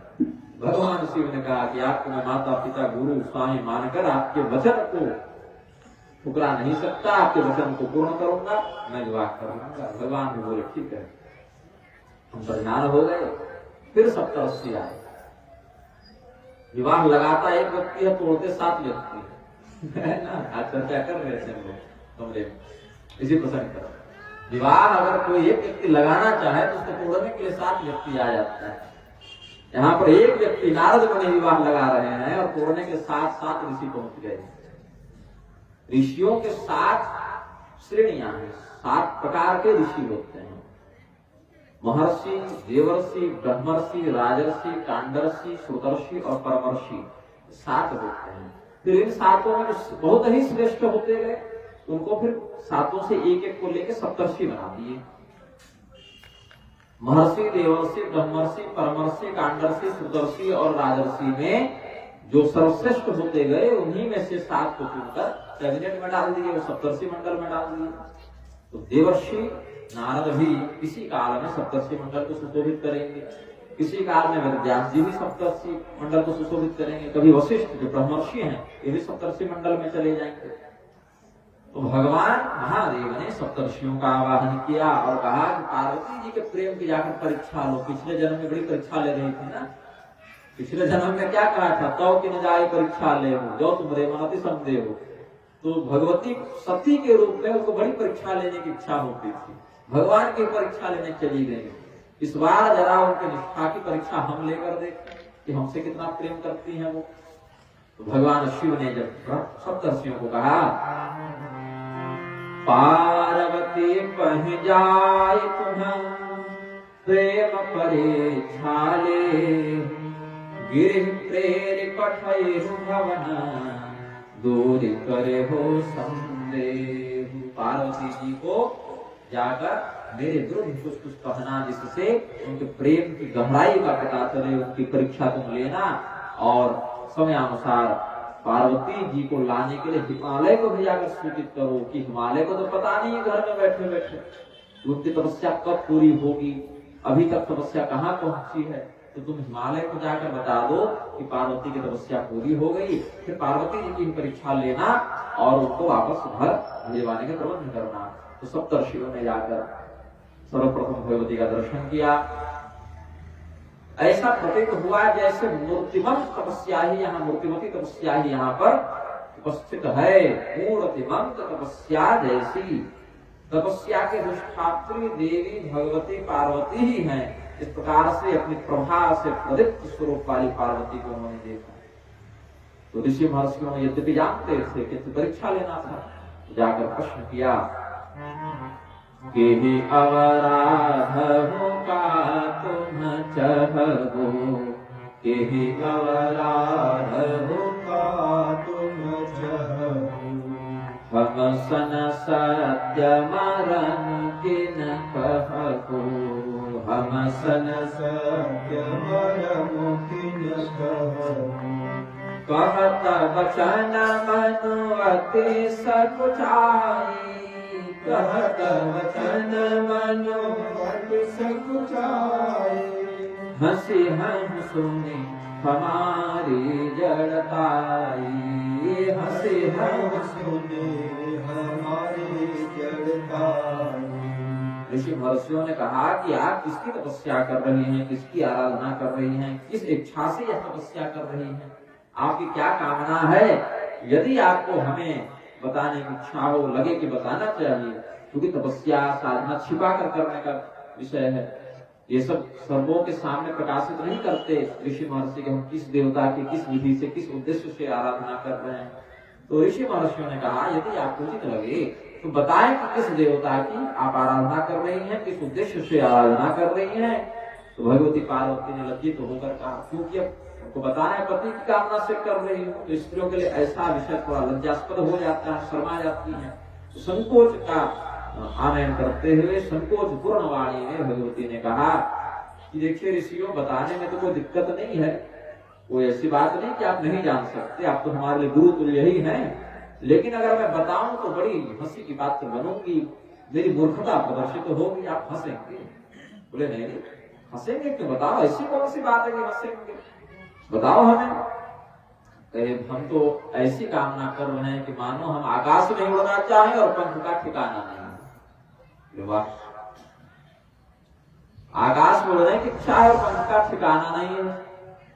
बोले विमान इत्यादि से उड़ लो, उसमें पंख की क्या आवश्यकता है, विमान से भी तो उड़ा जा सकता है आकाश में। बोले अच्छा अच्छा, ऐसा मान लो कि हम जल में ही दीवार खड़ी करना चाहते हैं, बालू की भीत उठा दे दीवार पर, ऐसी ही हमारी बड़ी अगम कामना है, बड़ी दुर्गम कामना है जो पूर्ण नहीं हो सकती। क्या ऐसी कामना है? कहा देखरोनी अविवेकु हमारा, देखरोने अविवेकु हमारा, चाहिए सदा शिव ही भरतारा, चाहिए सदा शिव ही भरतारा। जब मेरा अविवेक तो देखिए कि हम भगवान शिव को अपना पति बनाना चाहते हैं। अब भगवान शिव ने सप्तर्षियों को परीक्षा लेने के लिए भेजा था, भगवती ने यही परीक्षा लेना इनकी भी शुरू कर दी कि हमारा अविवेक देखिए कि हम शिव जी को अपना पति बनाना चाहते हैं, जबकि यही तो परम विवेक का लक्षण था भगवती का कि भगवान शिव को पति बनाना चाहते हैं। ऋषि महर्षियों की माता पिता के सामने बच्चे कुछ नाटक करें तो माता पिता वहां पर सहयोग करने के लिए अभिनय करने लगते हैं। तो जगतः पितरो वंदे पार्वती परमेश्वर, भगवान शिव जगत के पिता हैं, भगवती पार्वती जगत की अंबिका हैं, जगदंबिका हैं, जगत की मां हैं। तो ये दोनों माता पिता जो आदि दंपति हैं, जो सदैव शाश्वत शिव और शक्ति हैं, एक ने कह दिया जाकर उनकी परीक्षा लो और दूसरी कह रहे हम कितने बड़े मूर्ख हैं कि हम शिव जी को पति के रूप में प्राप्त करना चाहते। अंदर से इन दोनों की सारी बातें दोनों जान रहे हैं। भगवती और भगवान शिव और पार्वती एक दूसरे के सारी बातें को जान रहे हैं। बीच में सप्तर्षियों को कठपुतली बना रखा है। तो सप्तर्षि भी उस लीला में सहयोग करते हुए कहा, किसने कहा शिव जी से विवाह करने के लिए? दुनिया में कोई नहीं मिला। शिव जी से विवाह कौन कर सकता है? भाई शिव जी में ऐसा क्या है कि उनके प्रति व्यक्ति को विवाह की इच्छा उत्पन्न हो जाए? बोले शिव जी से विवाह करने का उपदेश हमें देवर्षि नारद ने कहा। नारद कर उपदेश सुनी कहा बसे रोगी सुखे। नारद जी ने कहा शिव से विवाह करने को। भगवान शिव से विवाह करके घर बसाने का उपदेश जो नारद कर रहे हैं, जरा अपना इतिहास बताएं कि किसका किसका और घर बसवाए। तुम्हारा घर बसाने चले हैं और भी तो किसी का बसाए होंगे। तो क्या बात करते हैं महाराज, और किसी के घर नहीं बसाए? बोले कोशिश किए थे, प्रयास किए थे, सफल नहीं हुए। उनके हाथ में घर बसाने का यश नहीं, घर उजाड़ने का यश लगा हुआ है। किसका उजाड़ दिया? दक्ष प्रजापति का नाम सुने हो? हाँ सुने हैं, पिछले जन्म में तो एक पुत्री थे। हमारे भाइयों के साथ क्या हुआ था? सबलास और हरियस्व जो थे दोनों 11,000 पुत्र हुए। पहले 10,000 पुत्र, फिर 1,000 पुत्र दक्ष प्रजापति के। तो 10,000 पुत्रों को जब दक्ष प्रजापति ने उत्पन्न करके कहा कि सृष्टि का विस्तार करो, देवर्षि नारद ने कहा इस काम के बहुत लोग पड़े हुए हैं। तुम्हारा परम उद्देश्य है जंगल जाओ, तपस्या करो, भगवान की उपासना करो और मुक्त हो जाओ, मोक्ष मार्ग की ओर बढ़ो। उन्होंने कहा कि अगर हम ऐसा नहीं करेंगे तो दिक्कत है। दिक्कत क्या है? यही भटके रहोगे जन्म मरण के चक्र में। हमारा तो कुछ बनना बिगड़ना है नहीं। हमने सोचा कि भतीजों को थोड़ा सा उपदेश दे दें, इनका भी उद्धार हो जाए। बोले और अगर संतान की उत्पत्ति नहीं करेंगे, प्रजा का विस्तार नहीं करेंगे, तो क्या इससे कोई दिक्कत नहीं होगी? बोले क्या दिक्कत होगी? हमको देखो क्या दिक्कत है। हमने कौन सा विवाह किया, कौन सी संतान की उत्पत्ति की? शरद कुमार को देखो, ब्रह्मा जी के 10 पुत्र हैं तो एक पुत्र विवाहित भी है, उसमें क्या है? ब्रह्मा जी की सृष्टि रुक थोड़ी गई। दक्ष प्रजापति ने जो तुम्हें उत्पन्न किया, तुम लोग विवाह नहीं भी करोगे तो काम थोड़ी अटक जाएगा, दूसरे पुत्र आ जाएंगे, उसमें क्या? बोले हाँ ठीक करते हैं। भगवान की प्राप्ति ही परम लक्ष्य होना चाहिए जीव का। इसीलिए अपने पिता की आज्ञा को न मानते हुए वे सभी जंगल में चले गए। दक्ष प्रजापति ने घर में देखा तो घर सुना। अब 10,000 बच्चे जिस घर में हो, अचानक से सब चले जाएं तो घर तो सुना लगेगा कि कोई है ही नहीं, डर लग रहा है घर आज। बोले कहाँ गए वो? तो ज्ञात हुआ कि तपस्या करने के लिए चले गए। बोले कौन भेजा? देवर्षि नारद भेजा। थोड़े खिन्न तो हुए। बोले अच्छा कोई बात नहीं, तपस्या ही करने भेजा है, कोई गलत काम करने थोड़ी ही भेजा है, भगवान की भक्ति करने भेजा, चलो क्षमा किया। 1,000 पुत्र और उत्पन्न किया। वो जब संतान उत्पत्ति करने के लिए आगे बढ़े तो देवर्षि नारद ने कहा कि तुम्हारे बड़े वाले जो भाई थे वो मूर्ख थे क्या? 10,000 जो गए पहले को, अरे इसमें कुछ नहीं रखा, उनके पीछे जाओ भाई, तुम्हारे भाइयों के उत्तम मार्ग का अनुसरण करो। देवर्षि नारद के उपदेशों से वे भी तपस्या के लिए चले गए। दक्ष प्रजापति बोले हम यही करते रहे जीवन में, संतान उत्पन्न करते रहे और नारद मुनि उनको दीक्षा देते रहे। बोले ये नारद एक जगह टिकेंगे ही नहीं, एक जगह रहेंगे तब इतना प्रवचन करेंगे, इनको निरंतर भ्रमणशील बनाओ। 5 मिनट यहाँ, 10 मिनट वहां, 20 मिनट वहां, ऐसे ही रहेंगे तो संसार कुछ आगे बढ़ेगा। नहीं तो ना ये विवाह करेंगे ना किसी को करने देंगे, अपना हुआ नहीं तो किसी को होने भी नहीं देगा। ये प्रतिज्ञा करके बैठे हैं देवर्षि नारद। वहीं पर दक्ष प्रजापति का शाप, दक्ष प्रजापति का शाप देवर्षि नारद को व्याप्त हो गया। उसी कथा का स्मरण कराते हैं सप्तर्षिगण। फिर कहा एक और था, चित्रकेतु नाम था उसका। चित्रकेतु को कोई संतान नहीं थी। देवर्षि नारद ने वरदान देकर उसको संतान प्रदान भी किया, तो बाकी रानियों ने उसी संतान को जहर दे दिया। देवर्षि नारद यद्यपि उसको पुनर्जीवित कर सकते थे, जीवात्मा को बुलाया भी था, लेकिन ज्ञान बुद्धि का प्रयोग करवा के उस जीवात्मा से कहवा दिया कि कौन से जन्म वाले माँ बाप है, हमारे तो हजारों माँ बाप हुए और निकल गए। बाद में चित्रकेतु भी पूरा बरसा बसाया राज्य, 1 करोड़ रानी सब छोड़ के जंगल चला गया, उसका भी घर उजड़ गया। प्रहलाद जी को देखो, हिरण्यकशिपु का कितना तगड़ा साम्राज्य था, बहुत बढ़िया उसका घर चल रहा था, पूरा राज्य चल रहा था, उसके यहाँ प्रहलाद जी उत्पन्न हो गए। प्रहलाद जी को उपदेश देने वाले को नारद, और हिरण्यकशिपु का घर भी चौपट हो गया। इसीलिए नारद मुनि के उपदेश पर जो चलेगा वो व्यक्ति तो अपना घर बार छोड़ के भिखारी ही हो जाएगा, जो स्वयं नारद है उसको बना देगा। तो नारद मुनि क्या निंदनीय है? ऐसा नहीं। यहाँ भी परीक्षा लेने के लिए जानबूझकर ऐसे गुरु में कितनी निष्ठा है, इष्ट में कितनी निष्ठा है, इसको परखने के लिए सप्तर्षियों ने ऐसा व्यवहार किया। दक्ष प्रजापति के पुत्रों का भी परम कल्याण हुआ। वही दक्ष प्रजापति जो धर्म का मार्ग छोड़ दिए तो शिव जी के द्वारा दंडित हो गए। चित्रकेतु को देवर्षि नारद ने जो उपदेश दिया उससे उसने घर छोड़ा, लेकिन बाद में क्या हुआ? संकर्षण भगवान के उपदेश से, कृपा से, अनुग्रह से, वरदान से फिर अगले जन्म में भले वृत्रासुर बन गया था, लेकिन वहीं से उसने भगवान को प्राप्त कर लिया। हिरण्यकशिपु के अत्याचार से संसार को बचाने के लिए उन्हीं के घर में प्रहलाद के रूप में भक्त को तैयार कर दिया देवर्षि नारद ने। 5 वर्ष के बच्चे के लिए भगवान आ गए। ध्रुव जी को 5 वर्ष के अवस्था में भगवान से मिला दिए देवर्षि नारद। तो वास्तव में देवर्षि नारद बहुत श्रेष्ठतम गुरुओं में गिने जाते हैं। यहाँ पर भगवती पार्वती के मन में अपने गुरु के प्रति क्या निष्ठा है, इसको जानने के लिए सप्तर्षियों ने ऐसे कुछ निंदा परक वचनों का प्रयोग किया है। फिर भगवान शिव की निंदा भी करना प्रारंभ कर दी। उस देवर्षि के कहने पर जिसने आज तक केवल लोगों का घर उजाड़ा है, देखो तुम्हें भी भिखारी बना दिया। तुम राजा की पुत्री थी, अपने घर में महल में सुखपूर्वक रहती, उसके उपदेश के चक्कर में हम पत्ता तक खाना छोड़कर बैठी। तुम अपने जीवन में देखो, जो राजकुमारी सुखोपभोग करती अपने राजमहल में, नारद का उपदेश मिलते भिक्षुक के समान जंगल में आ गई। ये तुम अपने जीवन में देखो। और किसे प्राप्त करने के लिए आई हो उसका भी हाल सुन लो। निर्गुण नीलज कुबेश कपाली, निर्गुण नीलज कुबेश कपाली, अकुल अगे हदिगंबर व्याली, अकुल अगे हदिगंबर कहु कवन सुख असबर पाए, कहु कवन सुख असबर पाए, भल भोले ठग के बौराए, भल भोले भगवती को और भड़काने लगे सप्तर्षि कि देखो तुम्हें जिस पति को प्राप्त करने के लिए नारद प्रेरित कर रहे हैं उसको भी कोई बहुत बढ़िया पति मत समझना।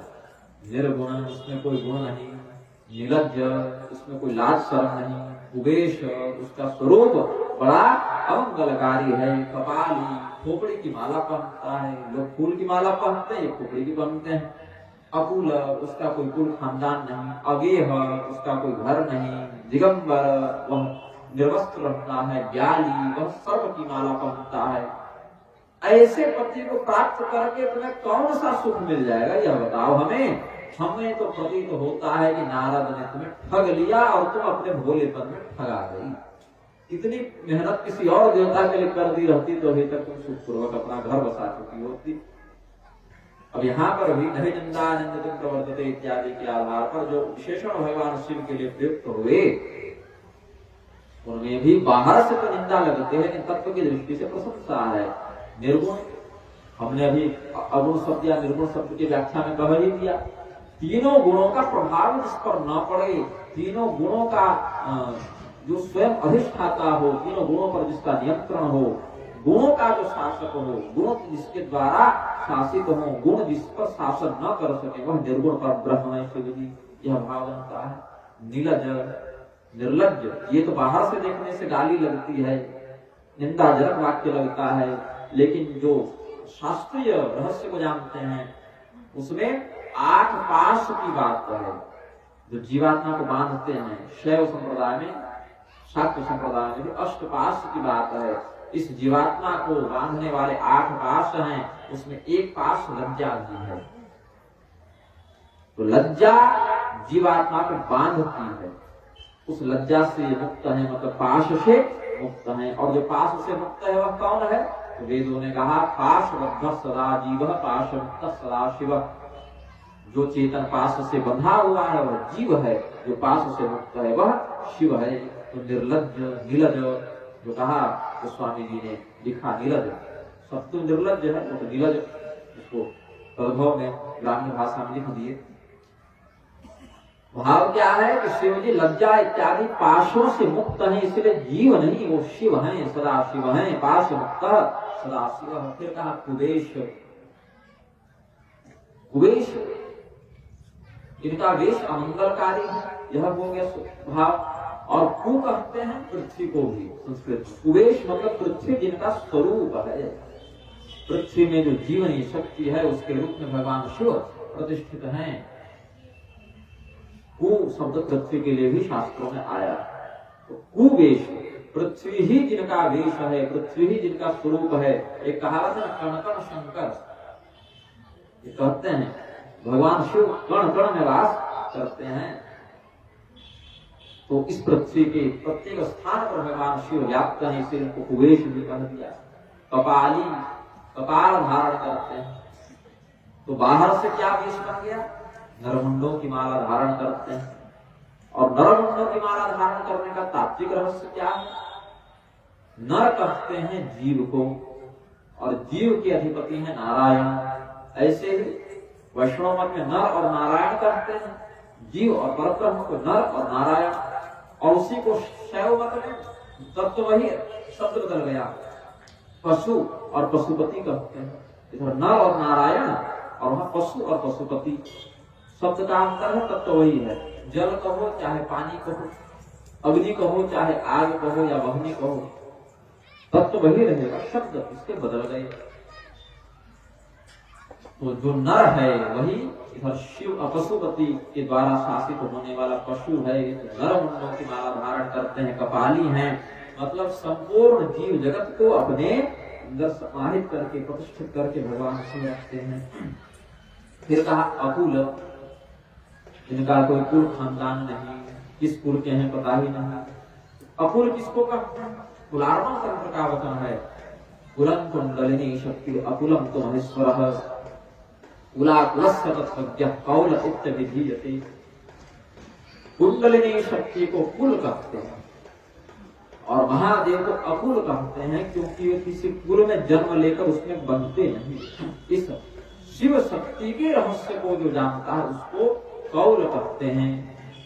ये रहस्य तंत्र का है। तो स्वामी जी ने अकुल जो लिखा, अकुल कहते अकुलम तो महेश्वर, पाठ वेद से महेश्वरम भी वर्णन करते हैं कुलार्वण तंत्र के आधार पर। अकुल मतलब जिसके ऊपर कोई पूर्वज नहीं, जो किसी कुल में जन्म नहीं लिया, अपितु जिसके माध्यम से कुल का प्रवर्तन होगा, कुल शक्ति का प्रयोग जो स्वयं करे, किसी और के कुल में जो प्रतिष्ठित नहीं हो, उस पर ब्रह्म शिव महेश्वर महादेव को अकुल कहते हैं। अगेह कहा, कोई घर दूरा नहीं, कोई बार नहीं, कोई घर नहीं, कोई मकान नहीं, कोई बंगला नहीं, रहे कहाँ भगवान शिव? तो क्या कहते हैं? अगेह। ये कहते हैं घर को अगेह, मतलब घर नहीं, बार नहीं इनका। और अगर तत्व दृष्टि से विचार करें, इदं शरीरं कौन्तेय क्षेत्रमित्य विधीयते, यह शरीर ही क्षेत्र कहलाता है। इस क्षेत्र के अंदर रहने वाला आत्मा क्षेत्रज्ञ है। पूर्व संज्ञकेषु देहेषु सेते इति वा पुरुषः, जो इस पूर्व संज्ञक देह में निवास करे उस चेतन को पुरुष कहते हैं। तो इस शरीर में निवास करने वाला तो जीवात्मा है। यह पाशबद्ध चेतन ही जीवात्मा है। और यह छिलका जब हट जाए तो उसको चावल कह देते हैं। धान छिलका से आवृत है तो धान है, छिलका हट जाए तो चावल है। देह में अष्टपाश से आबद्ध है चेतन तो जीव है, पाश से मुक्त हो गया तो शिव है। तो भगवान शिव जीवात्माओं के समान किसी देह में बंधे हुए नहीं है, इसीलिए वह अज्ञेय है। मतलब जैसे जीवात्मा इस शरीर में अंदर इसको घर बनाकर इसके अंदर रहता है, वैसे भगवान शिव नहीं रहते, रहने को बाध्य नहीं है। इसीलिए उन्हें इसकी आवश्यकता नहीं, देह की आवश्यकता नहीं, प्रारब्ध भोग की आवश्यकता नहीं, इसीलिए उनको अज्ञेय कहा। दिगंबर शब्द आया भगवान के लिए। बाहर से देखने पर दिगंबर का अर्थ प्रतीत होता है जो नग्न रहे, दिशाओं को वस्त्र के रूप में धारण करे, मतलब वस्त्र नहीं पहना है। दिशाएं तो कोई भौतिक चीज है नहीं कि लपेट लिया हमने अपने चारों ओर, तो दिशाएं भी जिसका वस्त्र है, मतलब जो निर्वस्त्र है उसको दिगंबर कहते हैं। भगवान शिव के लिए यही अवगुण विशिष्ट गुण के रूप में लक्षित हो जाता है, क्योंकि भगवान शिव अनंत हैं। अब हमारा शरीर सीमित है तो अपने चारों ओर हमने वस्त्र लपेट लिया। भगवान शिव का शरीर का पहले परिमाण को ज्ञात हो कि कितने हैं, कहां तक हैं, तब ना उसके चारों ओर वस्त्र लपेटेंगे। भगवान शिव का शरीर कितना विस्तृत है, विश्व रूप है, तो उनका कोई ओठ पर पता ही नहीं, तो वस्त्र लपेटेंगे कहाँ। इसीलिए कहा जाए जहां तक दिशाएं जाएं वहां तक भगवान का वस्त्र ही उनको समझ लो। और वैदिक मर्यादा को मनुष्यों का वास्तविक वस्त्र बताया भगवान शिव ने ब्रह्मांड पुराण में। तो वैदिक मर्यादा से जो रहित हैं ऐसे लोग वास्तव में भूल आ रही है, मार्ग की दूरी। सर लगता है आपको पर्दा देना पड़ेगा। प्रथम दिन भी भूल से गला फंस रहा था, आज भी वही समस्या होती है। भगवान शिव स्वयं वेद हैं, वेद शिव शिवो वेद। भगवान शिव वेद स्वरूपी हैं, वेद शिव स्वरूपी हैं, इसीलिए वेद ही भगवान शिव के वस्त्र हैं। बाहर के वस्त्रों का, भौतिक वस्त्रों का आश्रय हमें लेना पड़ता है, भगवान को नहीं। इसीलिए वेद स्वरूपी शब्द ब्रह्मावृत भगवान शिव बाहर से निरस्त्र दिखने पर भी वस्तुतः वस्त्रयुक्त ही हैं। फिर कहा व्याली, व्याल कहते हैं सर्प को।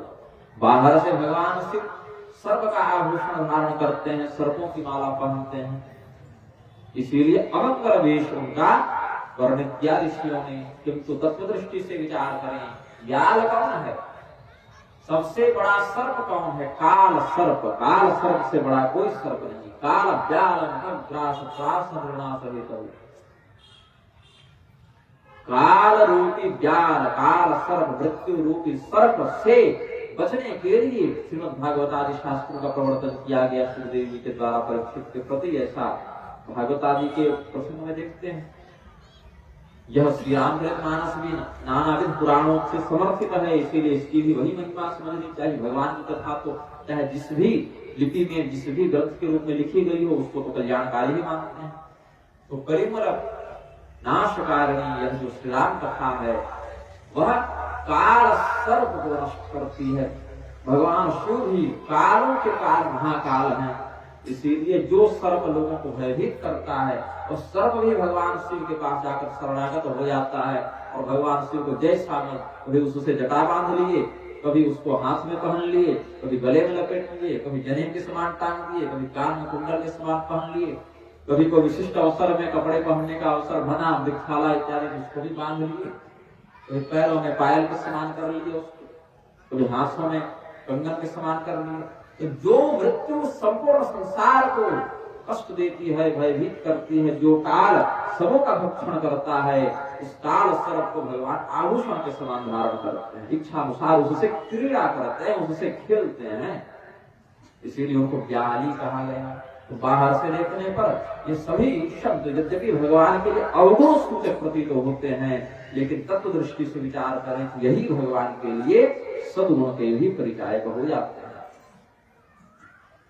तो भगवान शिव के दुर्गुणों का जब देवी पार्वती के समक्ष परीक्षा के भाव से वर्णन किया, देवी पार्वती ने जब कहा कि यही सब निंदा करने के कारण दक्ष प्रजापति का मस्तक कटा था, हमें भी शरीर त्यागना पड़ा था, फिर वही सब सुनना पड़ रहा है। तो पहले ही रोक कर उन्होंने कहा कि हे ऋषियों, आप मुझे कहते हैं कि देवर्षि नारद के बहकाने पर भोली भाली पार्वती देवर्षि नारद के बहकावे में आकर तपस्या करने के लिए आ गई, भगवान शिव को पति के रूप में प्राप्त करने का प्रयत्न करने लगी। इतनी तपस्या देवर्षि के कहने के विपरीत जाकर भगवान नारायण की तरह भी होती तो अभी तक नारायण ही पति रूप में प्राप्त हो गया। और कहो तो हम तुम्हारे लिए नारायण से बात भी करें, भगवान को तुम्हारे लिए वर के रूप में हम नियुक्त कर देते हैं, भगवान को ही हम ले आते हैं। तो देवी पार्वती ने हंसते हुए कहा, सत्य कहु गिरि भवतनु एहा, सत्य कहु गिरि भवतनु एहा, हठन छूट छूटे बरु देहा, हठन छूट छूटे बरु देहा। नारद बचनन मैं परिहरऊं, नारद बचनन मैं परिहरऊं, बसऊं भवन उजरऊं नहीं डरऊं, बसऊं भवन उजरऊं नहीं डरऊं।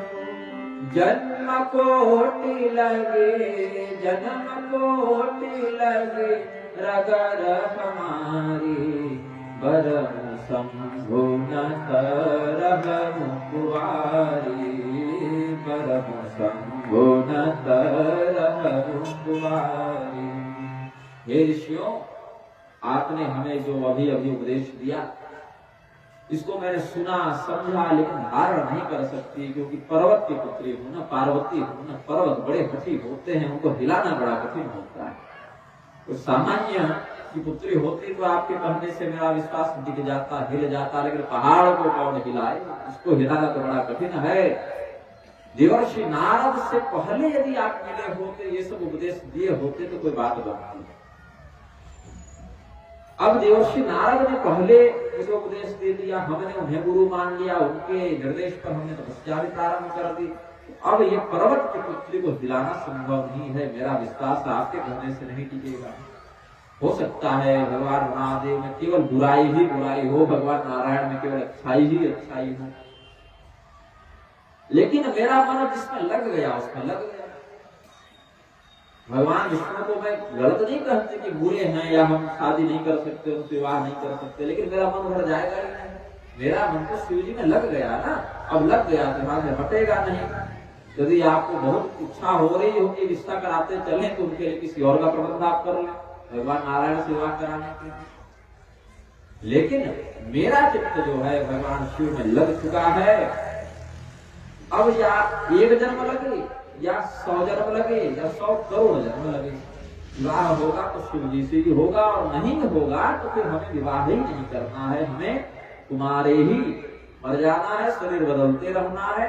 किसी न किसी जन्म में तो भगवान शिव से हमारा विवाह हो जाएगा। और यदि देवर्षि नारद भी जाकर अब कहें कि मेरे उपदेश का परित्याग कर दो, भगवान शिव का विचार अपने हृदय से निकाल दो, और देवर्षि नारद की भी बात नहीं सुनेंगे। ये भी स्पष्ट कर दिया भगवती ने, सप्तर्षि ने भगवती पार्वती की इस अनन्यता को प्रणाम किया और कहा, आप तो स्वयं संपूर्ण संसार की माता हैं, भगवान शिव संपूर्ण संसार के पिता हैं। शुभ माया भगवान शिव सकल जगत पितुमातु, नाय चरण सिर मुनि चले पुनि पुनि हर सदा। हे जगत जननी जगदम्बिके, हे जगत पिता महादेव, आपकी जय हो। इस प्रकार से करके सप्तर्षि आ गए। भगवान शिव से कहा कि घर तो अद्भुत प्रेम का हमने दर्शन किया, उस प्रेम में तो कोई भी त्रुटि नहीं है, वह प्रेम अपने आप में संपूर्ण है। मनुष्यों का प्रेम संपूर्ण नहीं हो पाता, उसमें किंचित स्वार्थ की स्थिति बन जाती है, समय के अनुसार कमी या अधिकता देखने को मिल जाती है। लेकिन भगवान शिव भगवती पार्वती का जो प्रेम है वहां पर प्रस्फुटित हुआ, भगवती के वाणी से उद्गार जो निकले वह अपूर्ण नहीं अपितु परिपूर्ण था, उसमें कोई त्रुटि नहीं, कोई अपूर्णता नहीं। इसी मध्य तारकासुर नाम के दैत्य ने ब्रह्मदेव से वरदान प्राप्त किया कि शिव जी का जो औरस पुत्र होगा, गोदलिया पुत्र नहीं, अपना पुत्र जो होगा वही मुझे मार सके। शिव जी के पुत्र के अतिरिक्त किसी और से मेरा संहार नहीं हो, ऐसा वरदान मानकर उसने त्रिलोकी में हाहाकार मचा दिया। तो देवताओं ने कहा यथाशीघ्र शिव जी का विवाह करवा के उनसे कहा जाए, महाराज हमारी रक्षा करने के लिए एक पुत्र का प्रजनन कर दें, एक पुत्र को जन्म दें, इससे हमें एक सेनापति की प्राप्ति हो, बस सेनापति भी तुम्हें तारकासुर को मार सका। अब इतनी बड़ी बात शिव जी से जाकर कौन कर, पूर्व काल में भगवती सती के देह पर त्याग के बाद तो शिव जी का अधिकांश समय तपस्या में ही व्यतीत हो रहा है। साथ ही इधर भगवती पार्वती भगवान शिव को प्राप्त करने के लिए तपस्या कर रही थी। उन्हें भी आकाशवाणी के माध्यम से अपनी तपस्या के पूर्ण होने का वरदान प्राप्त हो चुका। सप्तर्षिगण भी भगवती पार्वती की प्रेम की परीक्षा को समझ कर आ चुके हैं। वो भी परीक्षा भी भगवती ने बढ़िया से पूर्ण कर ली। अब विवाह ही एकमात्र छूट रहा है, वही बच रहा है। विवाह ही केवल इस पूरी योजना में कमी उत्पन्न कर रहा है। विवाह अभी तक नहीं हुआ है। विवाह करने के लिए आवश्यकता है विवाह की इच्छा, और विवाह की इच्छा के स्वामी है कामदेव। तो कामदेव यदि यहाँ पर सक्रिय नहीं होंगे तो भगवान शिव तो समाधि में ही बैठे रहेंगे, विवाह के लिए प्रवृत्त नहीं होंगे। इस स्थिति में देवताओं ने बैठक की। देवराज इंद्र ने कामदेव का आवाहन किया और कहा कि तुम शिव जी को समाधि से विचलित करने के लिए अपनी शक्ति का प्रयोग करो। तो कामदेव ने कहा सीधे सीधे क्यों नहीं कहते जाके मर जाओ। यहाँ कहा भेज रहे हैं, शिव जी के पास भेज रहे हैं। शिव जी पिछली बार अपने ससुर का माथा उड़ाए थे, अब तो ससुर भी नहीं लगते हैं। देवताओं ने कहा भाई देखो, यदि शिव जी तुम्हें मार देंगे तो फिर उनका विवाह स्वयं खंडित होने लगेगा। उस स्थिति में तो हमारी और भी योजना में खलल पड़ जाएगा। तो तुम अपने मरने की चिंता मत करो, क्योंकि जैसे ही शिव जी की समाधि तुम भंग करोगे ना, हम शिव जी के सामने आकर हाथ जोड़कर उनको मना देंगे। क्योंकि यदि शिव जी ने तुम्हें मार दिया तो काम भाव के अभाव के संतान की उत्पत्ति नहीं हो सकती। तो ये तो हमारी योजना में और बड़ी गड़बड़ हो जाएगी ना। इसीलिए हम इस योजना में कोई गड़बड़ नहीं होने देंगे। तुम बस जाकर शिव जी के नेत्र खुलवा दो, हम तुरंत ही तुम्हारे प्राण रक्षा के लिए शिव जी के सामने वस्तु हो जाएंगे। और समस्या क्या है ना कि शिव जी के नेत्र भी 3 हैं और मुख देखें तो 5 हैं। पंचवक्त्र शिव हैं, 15-15 नेत्र है। कौन वाला खोल दें, किधर देख दें। चारों दिशाओं की ओर एक एक मुख है, ऊपर की ओर भी एक मुख है। तत्वतः शिव जी का जो पंचवक्त्रात्मक स्वरूप वेदों ने वर्णन किया, सद्योजात, तत्पुरुष, वामदेव, ईशान और अघोर, इन 5 मुखों को भगवान शिव धारण करते हैं। और हर एक मुख में 3 नेत्र हैं। तो कौन से मुख से कौन सा नेत्र खोल दें और कौन शिव जी के रडार पर आ जाए, भस्म हो जाए, ये तो नहीं जानते। लेकिन उस समय देवताओं ने कहा तब की तब देखेंगे, मर भी जाएगा तो थोड़ी पलट गाली देने आ रहा है, अपना काम तो बन गया, इसको पहले भेजो। कामदेव ने देवताओं के कार्य की प्रधानता को समझते हुए, उस कार्य के गौरव को समझते हुए जान लिया कि हम तो मर ही गए हैं, देवता आने वाले हैं नहीं। लेकिन यदि नहीं जाते हैं तो सभी देवता तारकासुर के आतंक से ऐसे ही भयभीत हैं, तो हम बलिदान ही देने जा रहे हैं, युद्ध में जा रहे हैं, तो या तो विजय या तो वीर गति। तो दोनों में से कुछ भी मिल जाए, भगवान शिव के हाथों हमारा उद्धार निश्चित हो गया है।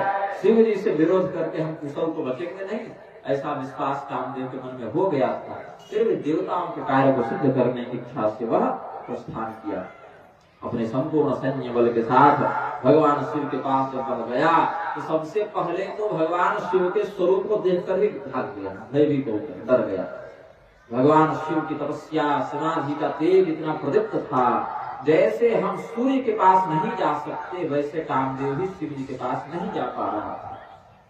सूर्य के ताप को हम सहन नहीं कर सकते, सूर्य देव को ऐसे रंगी आंखों से लगातार नहीं देख सकते, तो क्या करते हैं, काला चश्मा इत्यादि लगा लेते हैं या कुछ आवरण लगा लेते हैं, तो सूर्य की ओर विभिन्न साधनों के माध्यम से कुछ देख पाते हैं। भगवान महादेव के तेज से कामदेव इतना प्रतिहत हो गया, भयभीत हो गया कि पहले तो भाग गया, फिर देवताओं ने भेजा, गई जाओ।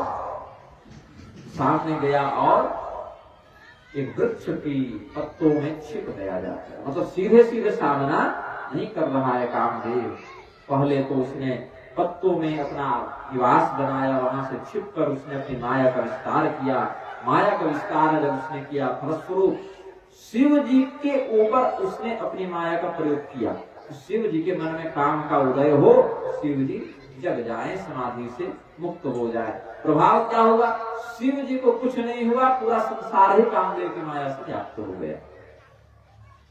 शिव जी के ऊपर प्रयोग कर रहा है ना कामदेव अपनी माया का, बाकी पर तो नहीं। लक्ष्य उसके कौन है, शिव जी। लेकिन समस्या क्या होगी, शिव जी पर ही प्रभाव नहीं पड़ा, बाकी सब पर प्रभाव पड़ गया। मतलब जो हमारा शत्रु है उस पर कुछ नहीं असर हुआ, बाकी सबों पर कामदेव व्याप्त होने लगा।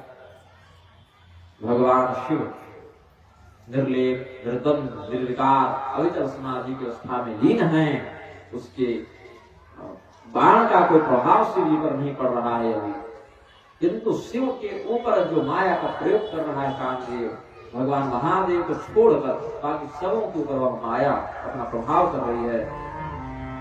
भय काम बस जोगी सतापस पावरन की गोप है, देखन चराचर नारिमय जे ब्रह्ममय देखत रहे, अबला विलोकहि पुरुषमय जग पुरुष सब अबलामय, दुई दंड भरि ब्रह्मांड भीतर काम कृत कौतुक अयम्, काम कृत कौतुक अयम्।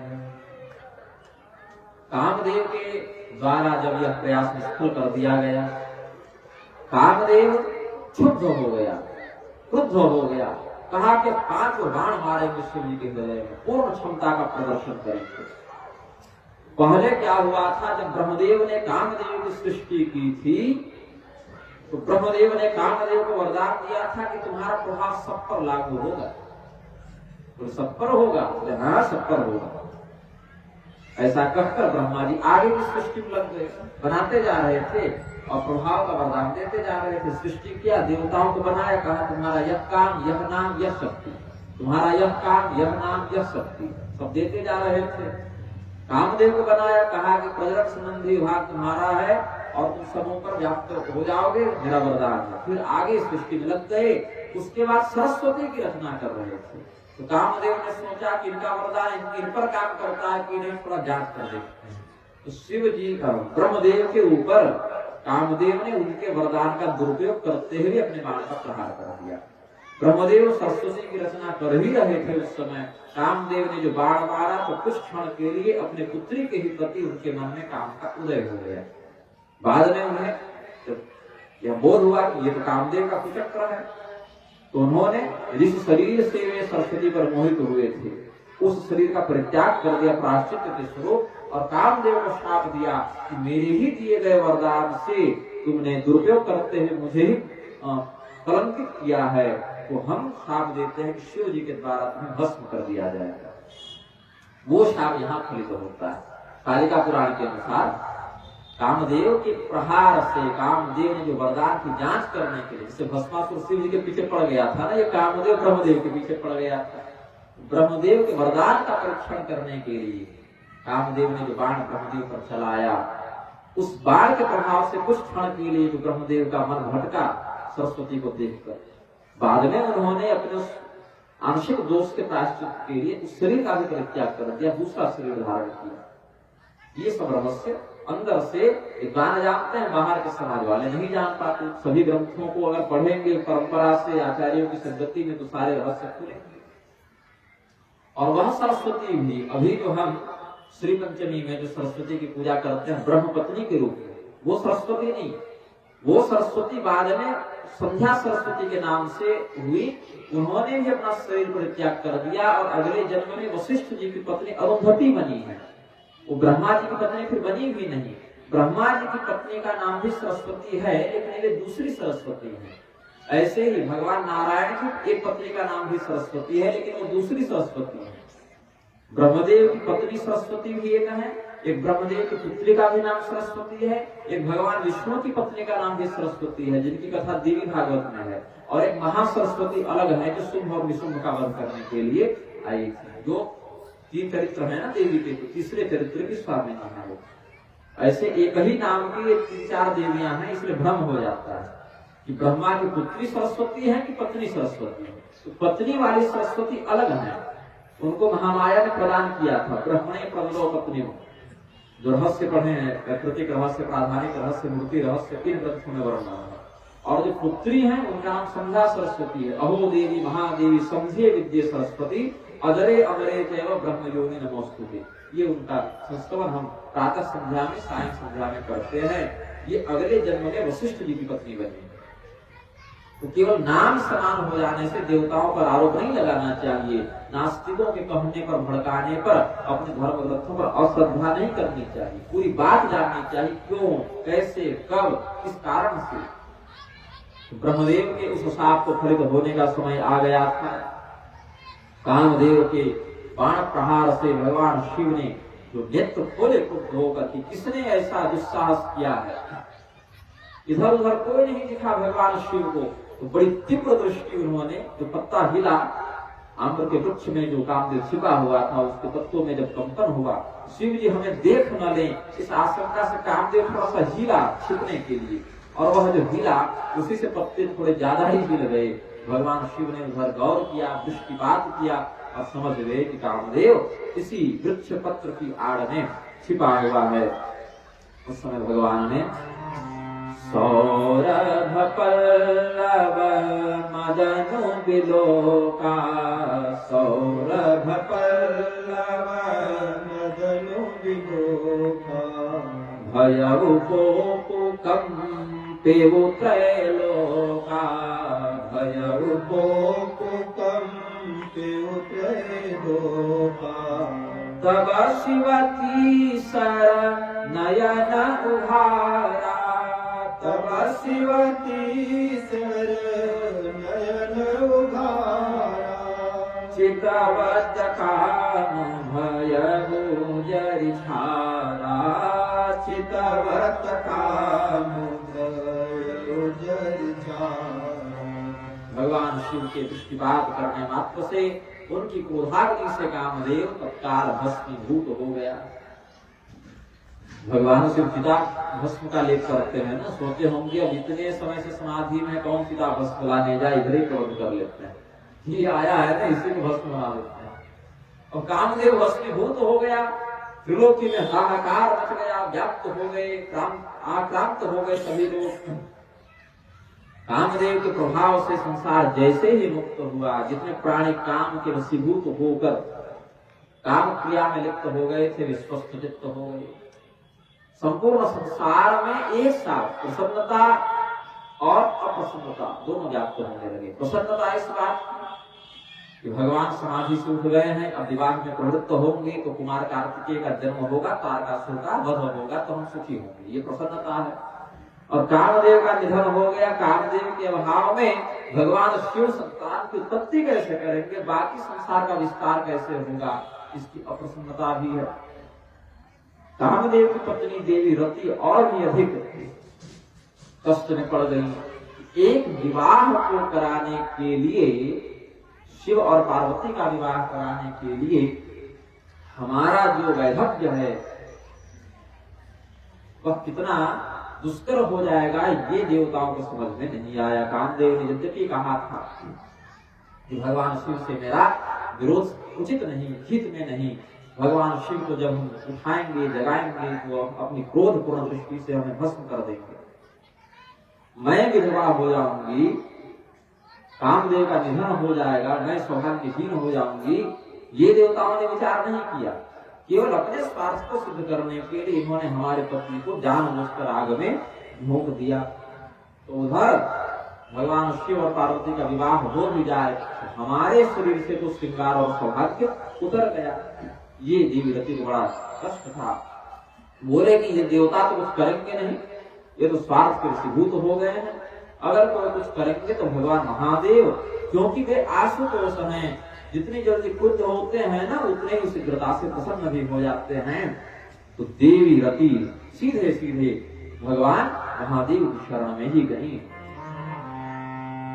योगी अकंटक भये पति गति सुनत रति मूर्छित भय, रोदति बदति बहु भांति करुणा करति शंकर पहि गई।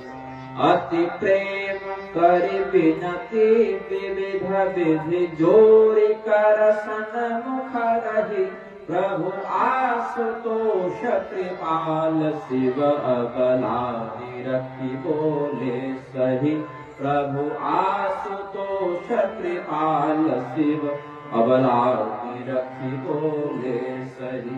क्या बोलते हैं भगवान शिव? प्रति तुम चिंता मत करो, यदि हमारा घर बसेगा तो तुम्हारा उजड़ने नहीं देंगे।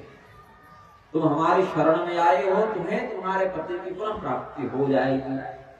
बोले महाराज कब पति की प्राप्ति होगी? या कामदेव हमें किस रूप में, किस स्थान पर, किस समय प्राप्त होंगे? भगवान शिव ने कहा अभी तो भावनात्मक रूप से संपूर्ण प्राणियों को व्याप्त करेंगे, मन में स्थित रखते हुए कामदेव मनोज मन में वास करते हुए मन के माध्यम से यह अपने प्रभाव को अभिव्यक्त करेंगे, अपने प्रभाव को प्रकट करेंगे। ये तो अभी की बिना अंग के ही, बिना शरीर के ही सबों को व्याप्त करेगा, यह अनंग नाम वाला होगा। बोले और हमारा काम कैसे होगा प्रभु? ये तो सबों में व्याप्त हो गए, मुझे स्थूल रूप में, भौतिक रूप में, शरीर के साथ पति रूप में कब प्राप्त होंगे? तो भगवान शिव ने वरदान भी दिया, जब जदुवंश कृष्ण अवतारा, जब जदुवंश कृष्ण अवतारा, होई हरण महामहि भारा, होई हरण महामहि भारा, कृष्ण तनय होई पति तोरा, कृष्ण तनय होई पति तोरा, वचन अन्यथा होई न मोरा, वचन अन्यथा होई न मोरा। जब द्वापर युग के अंत में भगवान कृष्ण का अवतार होगा, इस पृथ्वी के भार को हरण करने के लिए जब यदुवंश में भगवान कृष्ण आएंगे, उनके पुत्र के रूप में, प्रद्युम्न के रूप में तुम्हारा पति पुनः जन्म लेगा। उस स्थिति में तुम पुनः अपने पति का सानिध्य प्राप्त कर लोगी। मेरा यह वचन असत्य नहीं होगा, तुम मेरे वचनों पर निष्ठा रखो। भगवान के इस आश्वासन को सुनकर, इस वरदान को सुनकर देवी रति के चित्त में जो पति वियोग व्याप्त हो गया था, पति वियोग का कष्ट था, वो दूर हो गया। उसने भगवान शिव को प्रणाम किया, अपने धाम को चली गई, अपने लोक को चली गई। फिर जितने देवता थे अब आए हैं, बीच में कोई नहीं आया। कहे थे करे हम बचा लेंगे, तुम चिंता मत करो। लेकिन भगवान जब क्रोधपूर्ण मुद्रा को धारण किए तो किसी की हिम्मत नहीं हुई कामदेव को बचाने की। तो दूसरे के कहने पर नहीं चलना चाहिए। यही अक्रूर और कृतवर्मा के बहकाने पर शत्रुघ्नवा सत्राजित को जाकर मार देता है, बाद में भगवान उसका वध कर दिया क्षमंकर मणि वाले प्रसंग में। यही अकंपर और सूर्यप्रभा के बहकाने पर रावण ने सीता जी का हरण कर लिया और उसकी दुर्गति तो प्रत्यक्ष है। शकुनी दुशासन के बहकाने पर दुर्योधन ने कहा कि हम चीर हरण करेंगे, उसका दुष्परिणाम देख लीजिए। और देवताओं के बहकाने पर कामदेव ने भगवान शिव से ही विरोध कर लिया, वह भी भस्मीभूत हो गया। अपना विवेक लगाकर ही किसी कार्य में व्यक्ति की प्रवृत्ति होनी चाहिए। दूसरे के भरोसे पर कोई काम उठाइएगा तो आवश्यक नहीं कि सामने वाला समय पर आपका सहयोग करने आए। देवताओं ने अब आकर भगवान से स्तुति की और कहा प्रभु आपने कामदेव को मार दिया, कोई दिक्कत नहीं, हमें कोई आपत्ति भी नहीं, हम क्यों कहने जाए आपने गलत किया। अब आपने किया तो सही किया होगा। भगवान बोले हमारी आग थोड़ी खत्म हुई है, भेजा कौन था कामदेव को, पहले ये बताओ। अपने से वो नहीं आया है, हम जान रहे हैं किसी ने भेजा है। तो महाराज छोड़िए ना, चला गया, जो बीत गई सो बात गई। आपने रति को जो वरदान दिया बड़ा बढ़िया किया। हाँ वो तो ठीक है, अब बताओ क्या चाहते हैं। बोले महाराज हम सभी देवताओं के मन में बड़ी इच्छा है कि आपका विवाह देखें, यही इच्छा है, और कुछ है इच्छा। बोले महाराज अभी तो इच्छा है विवाह देखें, विवाह कर लो तो आगे कहेंगे कि लल्ला को भी देख लें, थोड़ा कार्तिकेय का जन्म देख लें, छठी खा लें आप यहाँ आकर, तो हम तार का श्राद्ध भी खा सकते हैं, दोनों खा लेंगे हम साथ में। आपके यहाँ छठी हो तब तो उसका श्राद्ध होगा। तो भगवान पहले तो आपका विवाह हम देखना चाहते हैं। भगवान बोले यद्यपि मेरी कोई निजी रुचि नहीं है इन विषयों में, फिर भी हमारे भगवान श्रीरामचंद्र जी ने पूर्व काल में कहा था कि जब देवता आपसे ऐसा निवेदन करें आप उनके निवेदन को स्वीकार कर लीजिएगा। जब सप्तर्षियों को भगवान पार्वती जी के पास भेजे थे तब देवता नहीं आ सकते थे, कामदेव की 7.5 जो है ना वो पूरी करनी थी, तो इसीलिए तभी जाकर कह देते कि महाराज अब जो जग गए तो जग गए, दोबारा समाधि मत जाइएगा, विवाह कर लीजिएगा। तो भगवान शिव को समाधि में जाने से पहले ही ये रोक लेते, लेकिन नहीं, सप्तर्षियों को भेज कर भगवान समाधि में चले गए और इधर कामदेव का संहार हो गया। अस्तु, कामदेव को ब्रह्मदेव का शाप था, शिव जी के द्वारा उसे भस्म किया जाएगा, तो सभी घटनाओं को पूर्ण करना भगवान का कर्तव्य हो जाता है। भगवान शिव ने आश्वासन दिया कि ठीक है, तुम लोग प्रबंध बनाओ, उधर हिमालय को जाकर इस बात की सूचना दो, विवाह की तैयारियां उधर कराओ, समयानुसार इधर भी सारे प्रबंध किए जाएंगे। सप्तर्षियों ने जाकर हिमालय को यह शुभ समाचार प्रदान किया। भगवान शिव भगवती पार्वती के विवाह का विस्तार से हम अगले सत्र में वर्णन करेंगे। अभी इस सत्र का समय भी पूर्ण हो रहा है, तब तक लोग तैयारी भी कर लेंगे। भगवान शिव का विवाह अगले सत्र में हम वर्णन करेंगे। देवर्षि नारद के मोह का भी कुछ प्रसंग बनाते हुए द्वितीय सत्र के व्याख्यान में हम कथानक को आगे बढ़ाएंगे। थोड़ा भगवत नाम संकीर्तन कर लें।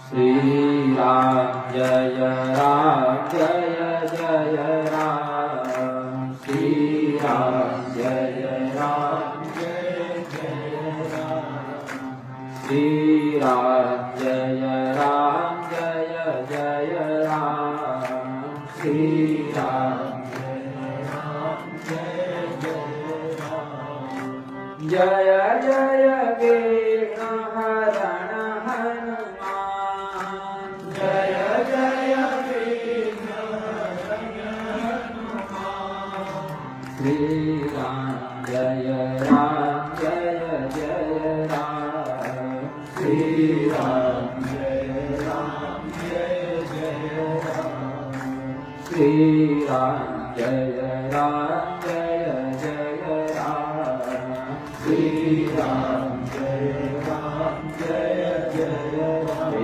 राम। भगवान की, सियावर रामचंद्र की, पवन